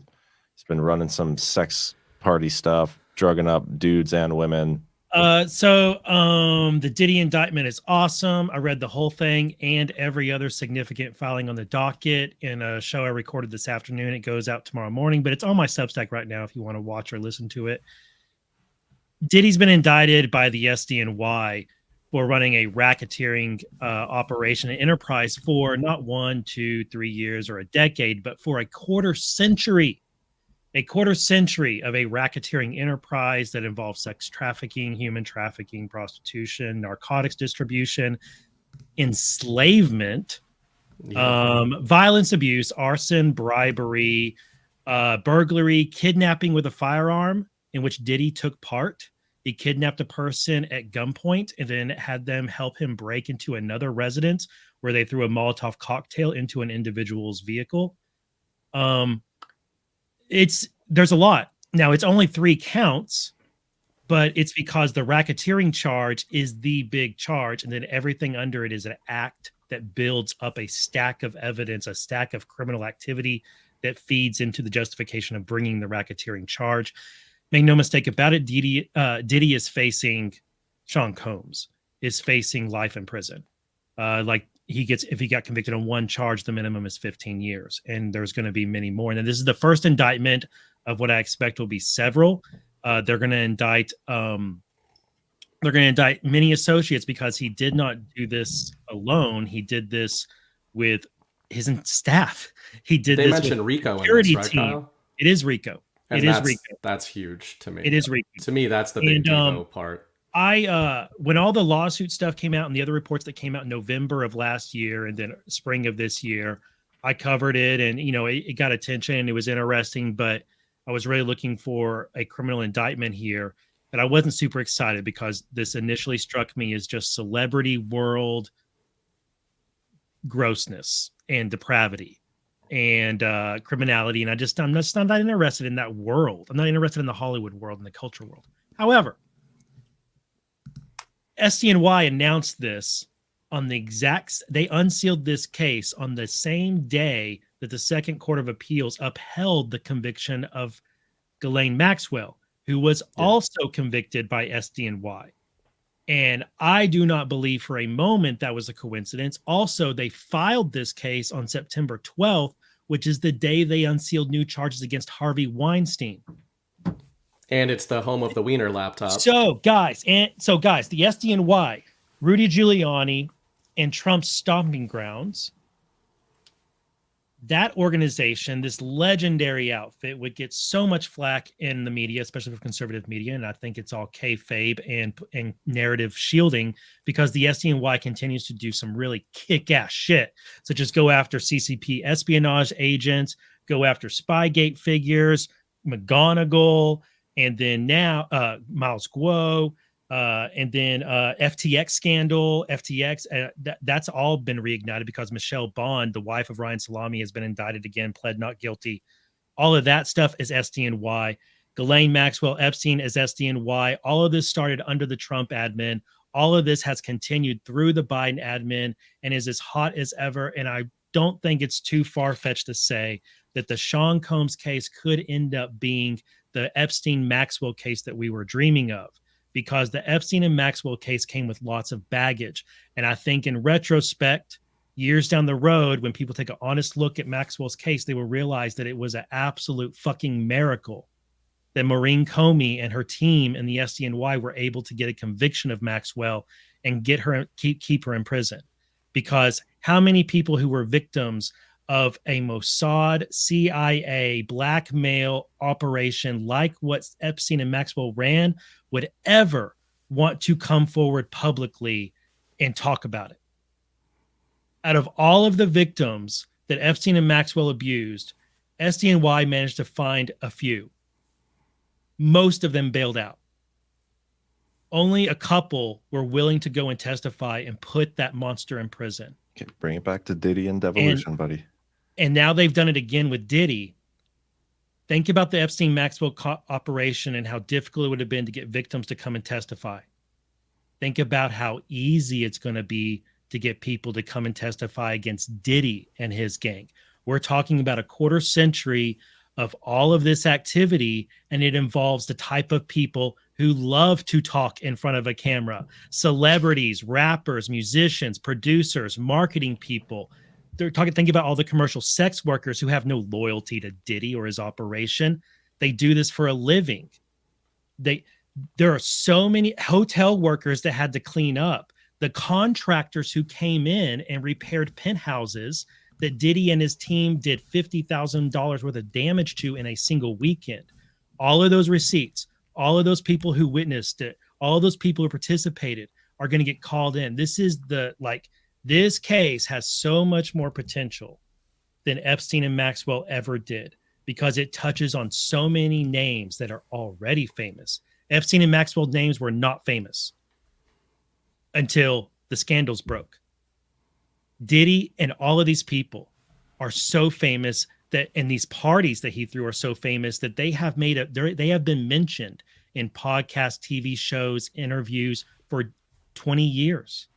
You've had celebrities and different musicians and people in Hollywood mention Diddy's parties and how crazy they are. Yeah. This is absolutely massive, and it's a continuation of the war on human trafficking that began under the Trump administration and has continued through to now. And I'm not saying it's a Devo proof, but it's highly notable, and it's definitely something worth getting excited about and celebrating. There you go. Awesome. Thank you. Should be interesting to see. When's the first court case? He got denied bail, I saw. Yes, they're holding him. Yeah. Dude, he put $50 million or something? Diddy offered $500 million, $50 million in properties. Like, dude, he has $1 million in cash in his bank account. He's almost a billionaire. He's somewhere between $800 million and $1 billion in value. And one of the things that came out in the letter that got him detained, the letter to the judge that motioned for his continued detention, no bail at all, was that since Diddy became aware that he was under investigation for criminal activity back in end of last year, he's intimidated witnesses who got subpoenas from the grand jury. Wow. So the grand jury that led to the indictment, Diddy got in contact with, found out who they were, and has been bribing and intimidating them and feeding false information to them. And what he did was he got some witnesses who were going to appear for the grand jury. He gave them false stories to give law enforcement, and then he had proxies record those conversations in order to prove that those witnesses told law enforcement what he wanted them to say. Wow. So he's already engaged in witness tampering in this case. And jury tampering, sounds like. I think Trump, I think as well, besides the what you mentioned of the same days, this all came out on the 17th too, which I think was funny because this is some of the stuff that's the most Q, I think, or at least that engaged a lot of people in the early Q drops, was the idea of this sex trafficking among elites, political and Hollywood elites. So obviously ties back to that. But, it's pretty funny. We've often referred to Trump as like the laser pointer. He's the human laser pointer. And amidst all of the really clever and multiple reading statements that we've even talked about tonight, sometimes he just does his all caps dumb thing that gets Ben Shapiro really mad. And what did he do this week that all of Con Inc. jumped on? He said, "I hate Taylor Swift." So in the same window in which the most famous person other than Donald Trump on planet Earth, that's literally true, Taylor Swift threw in with the establishment fully against Donald Trump, massively powerful and influential person in the exact same industry as Taylor Swift goes down on the 17th for this stuff. So I think it was a shot across the bow by Trump. You teed me up to drop a Q thing about this. Another one. I already dropped a couple, but there's another one. The grand jury case that was opened in order to issue the subpoenas for grand jury witnesses to come in, it closed on April 7th. That case closed on April 17th of this year. April 17th is a delta for the rays of light drop, WRAY, ray. Oh. So it's like it's a delta for a hit on FBI Ray being a sleeper. And that's the day that closes. It's like everything in this case, like the big significant events so far It's in like the a Diddy Q case cascade. are like, they're connecting to all of these things in Q. It just would be interesting to see, which I think this is kind of Devo. I think it will eventually be Devo related, or we'll be able to see it specifically with what I kept thinking about was the Wiener laptop, Michael Flynn, Eric Prince, and the statements that they gave about it, and statements that a lot of people have dismissed as wacky conspiracy, except General Flynn put his name all over those statements, and Eric Prince did as well. And this was where all of the rumors were coming. I'm not saying all the rumors are true, but there was some shit on that laptop. The insurance file was discussed publicly by huge MAGA figures way back when in the same district. And what if it came from Diddy? Well, that's what I'm wondering, if this is all Diddy? connected with that. Yeah. Dude, there's a huge scandal in NYPD and the mayor's office in New York. Yep. They're all under federal they're all investigation, those resigning. resignations. What if any of them are connected to this Diddy thing? Because his operation existed in Los Angeles, Miami, I think, and New York. I think to normies, he had these freak offs. He's had multiple freak offs this year while under criminal investigation. It's crazy. And he was probably wearing a wire the whole time. Somebody It's was, crazy. I think. I think personally too, besides who was involved in Diddy's operation, I think some of the stuff we saw when Diddy was originally accused and everything, and all this stuff broke, months back or a year ago, whatever the hell it was. I think that, again, Trump tying Taylor Swift into it, I'm not saying Taylor Swift literally is being tied into this, but that type of character, I think what's going to go on here with normies is not just about, hey, this corruption happens in Hollywood, these elites are sick people. It's going to be, what are Sean Combs' relationships with foreign governments? What are his relationships with intel agencies? That's really where this stuff goes. When you mention the SDNY, the other side of that is the NYPD, which there's good people there, but there's also not so good people there. And, the NYPD, like when you're looking at the most famous police force on planet Earth, the logical progression in a normie mind is how far up the chain did this kind of sex trafficking and corruption go, and how much into politics did it get? Yeah, and this is another one of those things that's not going to have resolution until when Trump's back in. Yep. So, dude, Diddy's going to fight. He's got so much money and so much arrogance. He's the type to fight this hard. He has to.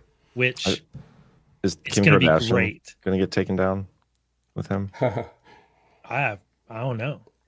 I saw a video on Twitter that like she was part of the op, like getting all this intel and people. I have no idea if it's true, but no idea. I was like, I think that whole world, like however deep it goes, that whole world is going to get exposed to normies as, besides even the sex trafficking stuff, as just operations. Like Hollywood, the music industry. It's some of the oldest running conspiracy theories that normies roll their eyes at us about is that the music industry and Hollywood are literally, CIA-backed black project influence operations and blackmail operations. That's just exactly like what's just like our elected officials. Exactly. Yeah, ties right into that. All right, let's start going through some rants. We got some good ones in here. Johnny Blaze says, "Save a child, save a pet. Make pedos and illegals useful again. They make great fertilizer. Feed your wood chipper. Operation Wood Chipper 24." I think I disavow that in an actual sense. Yeah. But not necessarily in a narrative sense. Get you in spirit. And thanks for the rant. Yeah, you left 2 rants like that, $25 total. So thank you. Texas Jules, okay, let's talk the obvious. Tattoo Teacher is incredible and needs a spot on Badlands. I vote for an occasional co-host on the Liberty Den. Yeah, Texas Jules, or Tattoo Teacher was in New York, and she was interviewed by RSBN for like a quick 5-minute spot. And while she was there as an attendee, and she did a great job. It was great. Yeah, thank you for the vote. We don't vote on who gets Badlands spots, but we will take that into consideration. Texas Jules, thank you. Johnny Blaze, save a child. Oh, I just read that one. Kathy K 2020, you guys always rock. Not sure what I would do without you. Heart emoji. But she spelled out heart emoji and didn't put the actual heart emoji. It's interesting. Yeah. Wanted to make sure. Try to do a command. Like it was a command though. If you put it in. Could have been a comm though. Could be a comm. Operators only, maybe. Which is. Patrick J17, please say a prayer for my 42-year-old wife who is in labor right now with our baby boy. Guy's got his priorities straight, watching the DPH while his wife's in labor. I'll tell you that much. We will put you in our prayers. Yeah. You better pray. We never tell her what you were doing during that labor. Well, continuing on, his rant says, I am 64 years old. So, damn. This guy. Powerful seed. Yeah.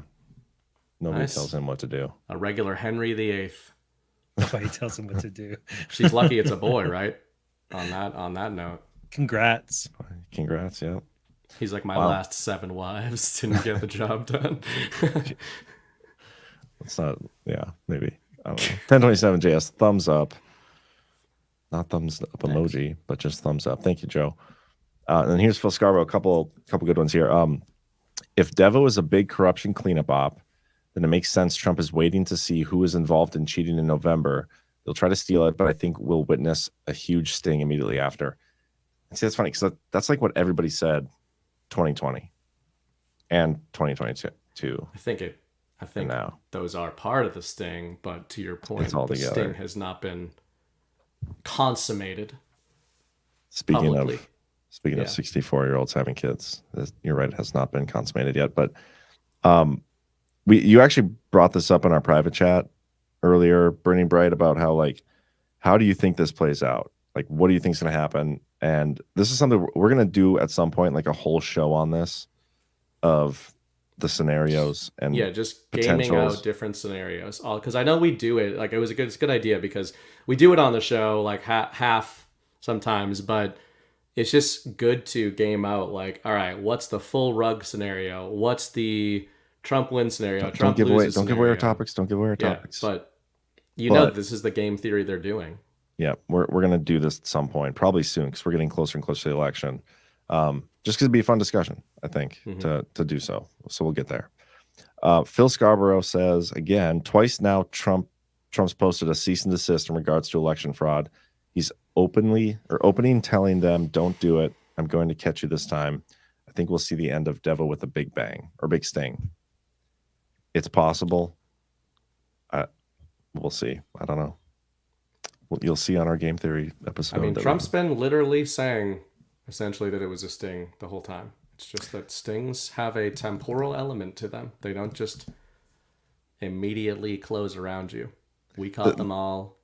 The thing for me that always sticks out is when Trump uses like specific terminology, like back in the day, he also used to talk about like narrative stuff or whatever, and he'd, be his normal Trump self. And then he comes out and says they've been conducting illegal psychological warfare operations against the American people for the last 7 years. Like, that's a very specific thing to specific, say. Yeah. And then today he says foreign election interference. The first time he said it like that. Yeah. That's notable to me. Yeah. And maybe this Iran thing is bigger than we think. Maybe there's something else going on. Maybe it ties back to 2020, because I do remember John Ratcliffe and Chris Wray maybe, or a couple other people coming out doing that press conference about Iran trying to interfere in our election. So it's coming around again. I don't know, but this just popped into my head, which I think we've talked a lot about the Biden administration being necessary for many different reasons, the Devo term, all of that, the awakening term. But to your point about Trump's language changing lately, using very specific, what we would think of as kind of legal terminology, foreign election interference, etc., cease and desist, that he wasn't using in 2020, it also makes me think when he had Ratcliffe deliver his report and everything that we think he used to implement the Devo operation, were they setting the templates, they carried out a sting of sorts in 2020, gathering all of the evidence at that time, but were the mechanisms in place at the time to do something about it in the way that they want to on a permanent basis? In other words, could part of the plan be that those reports that were being gathered at that time, all the evidence that was gathered at that time, the actions that Trump and team then took in the wake of 2020 are all now codified legally and very well defined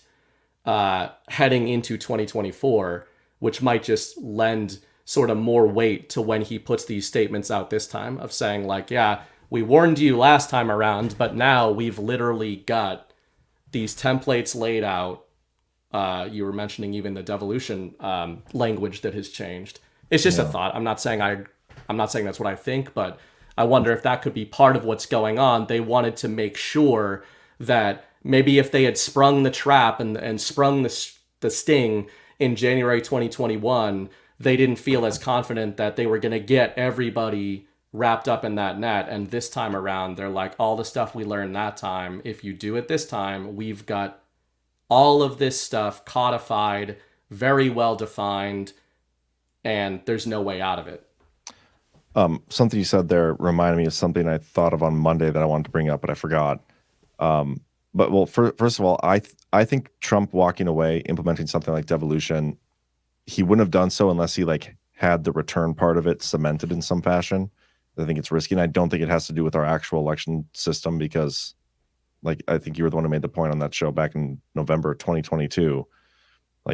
Trump wouldn't rely on an election system that they used to steal the election from him to then return back to office. It doesn't make sense. But on Monday, was it the 16th or the 17th? I don't remember.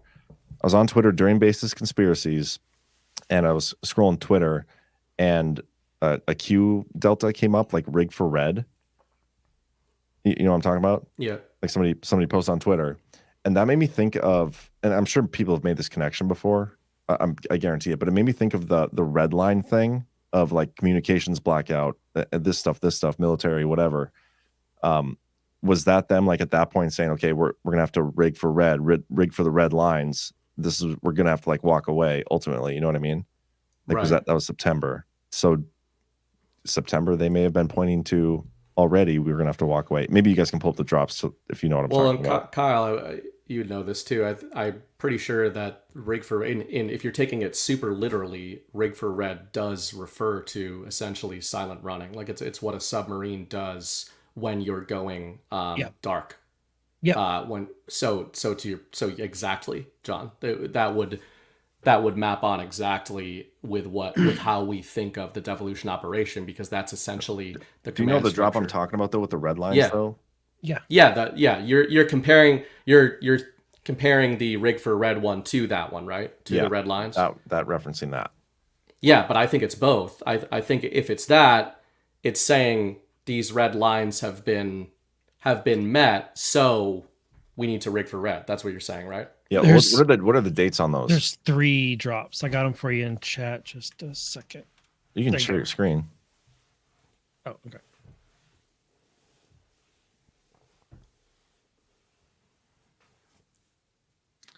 There's 3 drops. September 17th. Oh man, that's hilarious. March 9th Okay. and November 2nd. Okay. So but what about the red line one? That's Rig for Red. And then there's Because that's the one the that red you brought line up on one, the show. what you're probably talking about is I gotta put a space before I can get it. Sorry. It's like classified movement of whatever. Yeah. Oh, you're talking about Red 1 and Red 2 and all that. Okay. Give me a 1. Give me a 1. Come on. Is there an underscore or something to it? Oh, there might be. I bet there is. Damn it. Damn you. Class. You're wrong. You're wrong. Ed. This is my first time using Q Alert. Sorry. Here we go. Red 1 right here. It's 4414 June 4th, 2020 is the date. Let me see. There's also this one from November 25th, 2017. It says Red 1, Red 2, which connects back to this one. So what came Red 1, first? Red These 2. ones came first. Those are first. So this is drop 231 is the first mention. November 25th, 2017. Red 1, Red 2. This is one of the comms ones where we don't really know what it means. It's just a bunch of code stuff. And so it's like, I don't know. I don't know what all this means. Conf. Wait, go back down. Even the timeline on these, it's always it's really about how these things map in the future.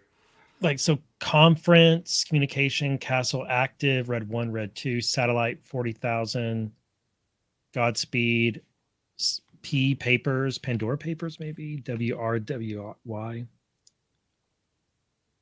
I don't know. So Anyway, there's that, but this is the one I think you're talking about, which is super famous, which is from June 4th, 2020. Emergency alert management yeah, loyalist. that's the one. I think it was you who brought it up on a power hour once about this being super devolution-y. More than Yeah. once. Yeah. Well, it I seems brought it up like more than once. NES. And it definitely is. Yeah. And so Or- when I saw that thing, Rig for Red, it reminded me of this. Okay. Okay. And so what if at that point when they said rig for red, they were, okay, well, we're going to have to like rig it to implement devolution. You know what I mean? Yeah. I don't know if the timeline acts. Well, maybe it does if this came before September 17th. I mean, all of Well, them it was came- first said March. It was first said 2019, November 2nd, 2019.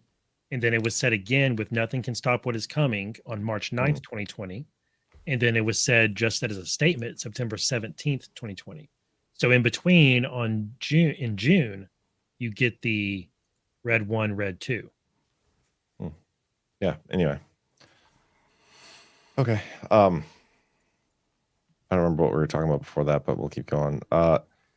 Lindsay Joy Macklemore says, "Hey, finally bought my GART ticket for Myrtle Beach. Been watching since before Badlands was created. That's awesome. I thought I heard it is dog friendly. True or no? Thanks for everything you all do. Much love." There are dogs that attend GART. Well, yeah, we were just joking that in Deadwood, there it seems like each guard there are more dogs, but it depends on the venue. I don't know. The Deadwood venues were pretty like open and everything. I would not assume that you can bring a dog to the hotel. You should look up the hotel. We've had dogs at previous GARTs. That's Yeah. all I'm going to say. And the Brights have told me they will take full financial Full and legal responsibility. responsibility for any GART. I might Just be kidding, driving that's not down true. there with my dog, but I'm not going to bring him to the venue because he'll potentially kill your dogs. So That is why I don't have a dog, because I don't want your dog to kill my dog. So I haven't got a dog yet. it's a wise decision. Thunder Cape, can you guys reach out to Rumble and have them replay the chats along with replays? I asked this as there is so much good information that comes out of the chats. Thanks for everything, guys. Does It would- YouTube do that? Yes. Yes. It would probably be more effective if all of y'all emailed Rumble and asked for that rather than us Right. just saying, hey, this is a good idea, guys. Like a bunch of annoyed by viewers asking for it would probably have more of an impact, I think. It would also have an impact if you guys all hit the thumbs up right now. Yes, Actually, that we too. said that last Wednesday, and they hit the crap out of the thumbs up button. It was Did like they? 7,000. Yeah. No Last way. Wednesday was like almost 8,000 likes. So why can't we get that every time, guys? I don't know, guys. Come on. It's just We funny just need 'cause the when like we ask button. for it, they...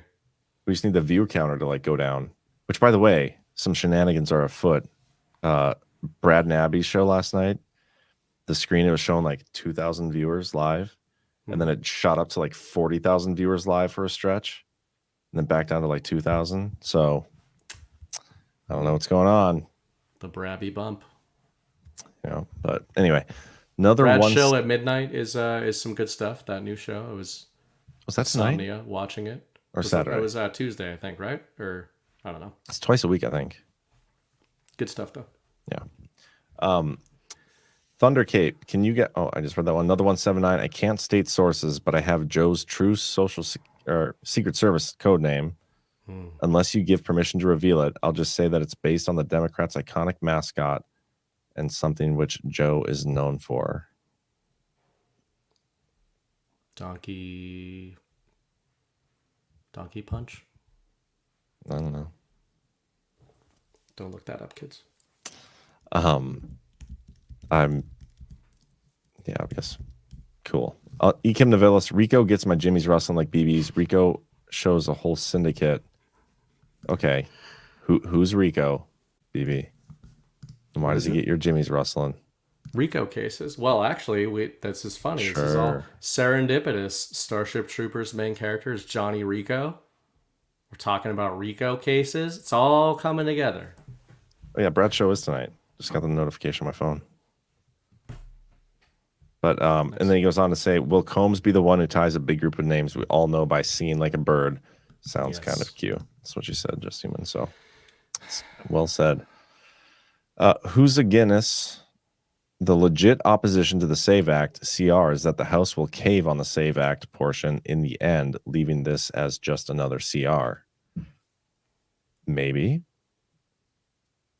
Maybe not. Either way, we win. Trump wins. Either way. If they do it, he gets to call them all bitches and be like, this is why we need a new Republican Party. And if they do it, then they are bending the knee. I hope he just comes out and says you're all bitches. That's it. Yeah. Then we'll know he watches. Ekim Navilis again with a YouTube link. People Diddy rolled on being interviewed by the FBI. I'd said this on Twitter, I think, yesterday, but it does make some of those montages of old Diddy and Justin Bieber encounters look dark. Yeah. Which they already did look dark, but, that's where I can wrangle up some empathy for some of these people. Yeah, for in sure. that world. Yeah. These child stars. It is heavily implied, especially now that as Kyle laid out, we literally know that it's not conspiracy that Diddy was raping and trafficking and blackmailing people. Who would he be blackmailing? You don't blackmail people who are not influential, right? So this is you get child stars. This is the clip he wanted me to play, so I'm just gonna play it. It's like, that's not Justin Bieber. By the way, the context here he said this is people Diddy rolled on being interviewed by the FBI. I never fucked anybody over in my life. Didn't have it coming. You got that? All I have in this world is my balls and my word, and I don't break them for no one. You understand? That piece of shit up there, I never liked him. I never trusted him. For all I know, he had me set up and had my friend Angel Fernandez killed. But that's history. I hear he's not. You want to go on with me? You say it.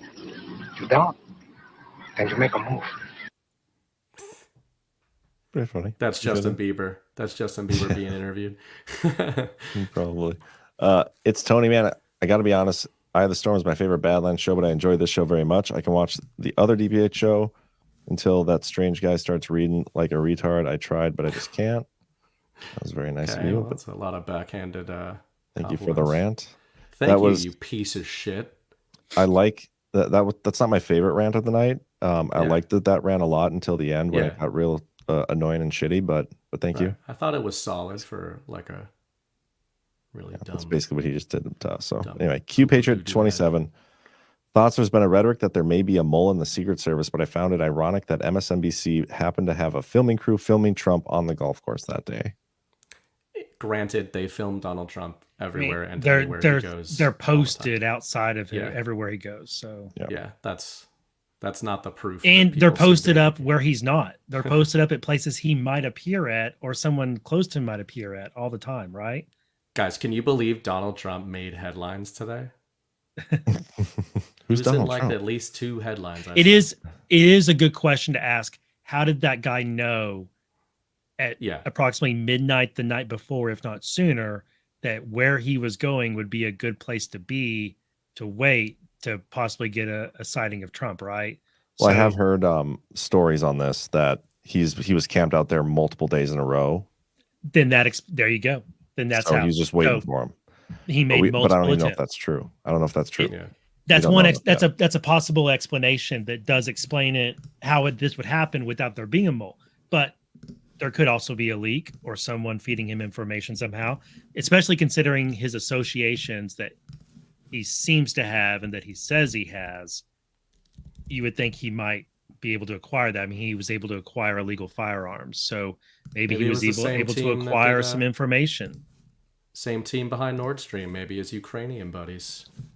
Yeah, or it could legit just be a crazy person who wanted to go there, take him out, wait it out for a few days. But the narrative of him being associated to the FBI or there being a mole or all these things only helps Trump. Someone for ODA, you have to at least mention the pager explosions, followed up by walkie-talkies a day later. One of the craziest surgical strikes ever conducted.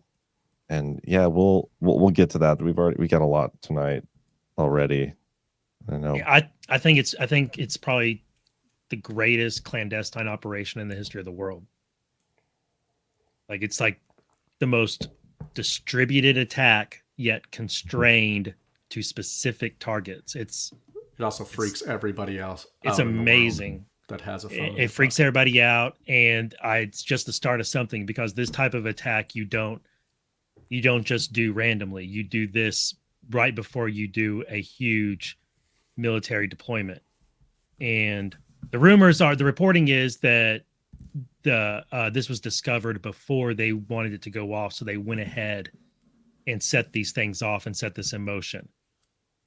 Which, when you think back, Israel did a raid in Lebanon a couple weeks ago, I want to say, where they rescued some people, and it was at a Hezbollah facility. I want to say, so it makes me wonder if during that raid they came across evidence that led them to believe that Hezbollah was going to find out about this, and so they set these pagers off. See, the backstory to this is that Israel had already gotten into Hezbollah's comms on the cell phones they were using. So Hezbollah had to go out and do something different. So they bought these pagers to try and hide from Israeli surveillance, and they got off their cell phones. But Israel managed to get access to the pagers during the production phase and inject basically Simtex into the battery compartments of these devices. And then the thinking is that they sent code that overheated the batteries and caused the Simtex to explode, but that doesn't actually make sense. I've read that Simtex would not explode when you do that. So they had some other means, but it wasn't just the pagers. It was also walkie-talkies that they went to for backup, which are much bigger devices and could contain more explosives. And they also, reporting is out there that they sabotaged various military equipment, such as night vision goggles and scopes and things. So just an absolutely brilliant attack, and you can't get more targeted than the personal devices that each one of these people had. And it's exposed the whole network, who was secretly Hezbollah, who secretly had Hezbollah pagers and was getting messages. Plus, if you have this kind of access to the pagers to install explosives in them, you have access to surveil their communications and just scrape every communication and location they ever had. So they have all of Hezbollah mapped out. Mapping began long ago. It's awesome. Pretty wild. And then one more rant here. Another 179. I'll take that as an okay to reveal it. Talking about the Secret Service code name. Brave Fart. Joe is quite proud of it. He's a huge fan of Mel Gibson movies. Braveheart. Not your strongest, another. I mean, That's all right. That's clever. We'll take it. Thank you for the rants, guys. That is all of them. And I think I'm going to play a clip of Trump on Gutfeld tonight. That's not true. I have no idea what this clip is. It's from the War Room. Talking about Timothy Walls. So seems funny enough. But anyway, thanks, guys. Hit that thumbs up. We always appreciate that. And I guess we'll see you next time we see. Are you doing your shows this weekend from Canada? that is the plan. So yes. Well, okay then. Unless something stops me, unless some sort of Canadian subversion occurs. We shall see. Anyway, thanks everybody. Good night. We'll see you next time. Thanks, everyone. He's a strange. Oh, he's strange. He is strange. Him and I are the same age. How does he look so much younger? No, he's a strange guy. Strange. You know, he called up years ago. I was in the White House, and he said, my house is being surrounded by people with American flags. I said, is that a good thing or a bad thing? He said, I think they're going to attack me. But this was during the riots and everything else. They were MAGA people. You know, they like the American flag, all right?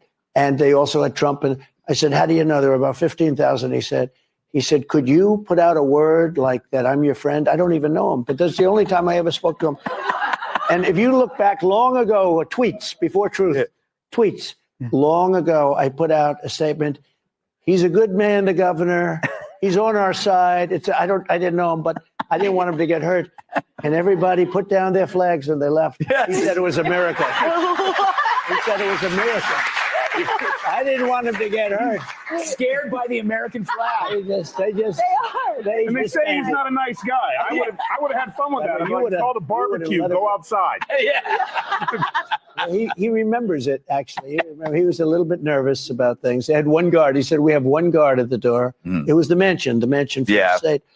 Then he said, we have one guard at the door and you have 15,000 people out there. And I'm a little bit, I don't know, they look violent. I said, are they carrying the American flag? They're not going to be violent. Yes. But I put out a statement and they just went back. It was sort of a beautiful thing in a lot of ways.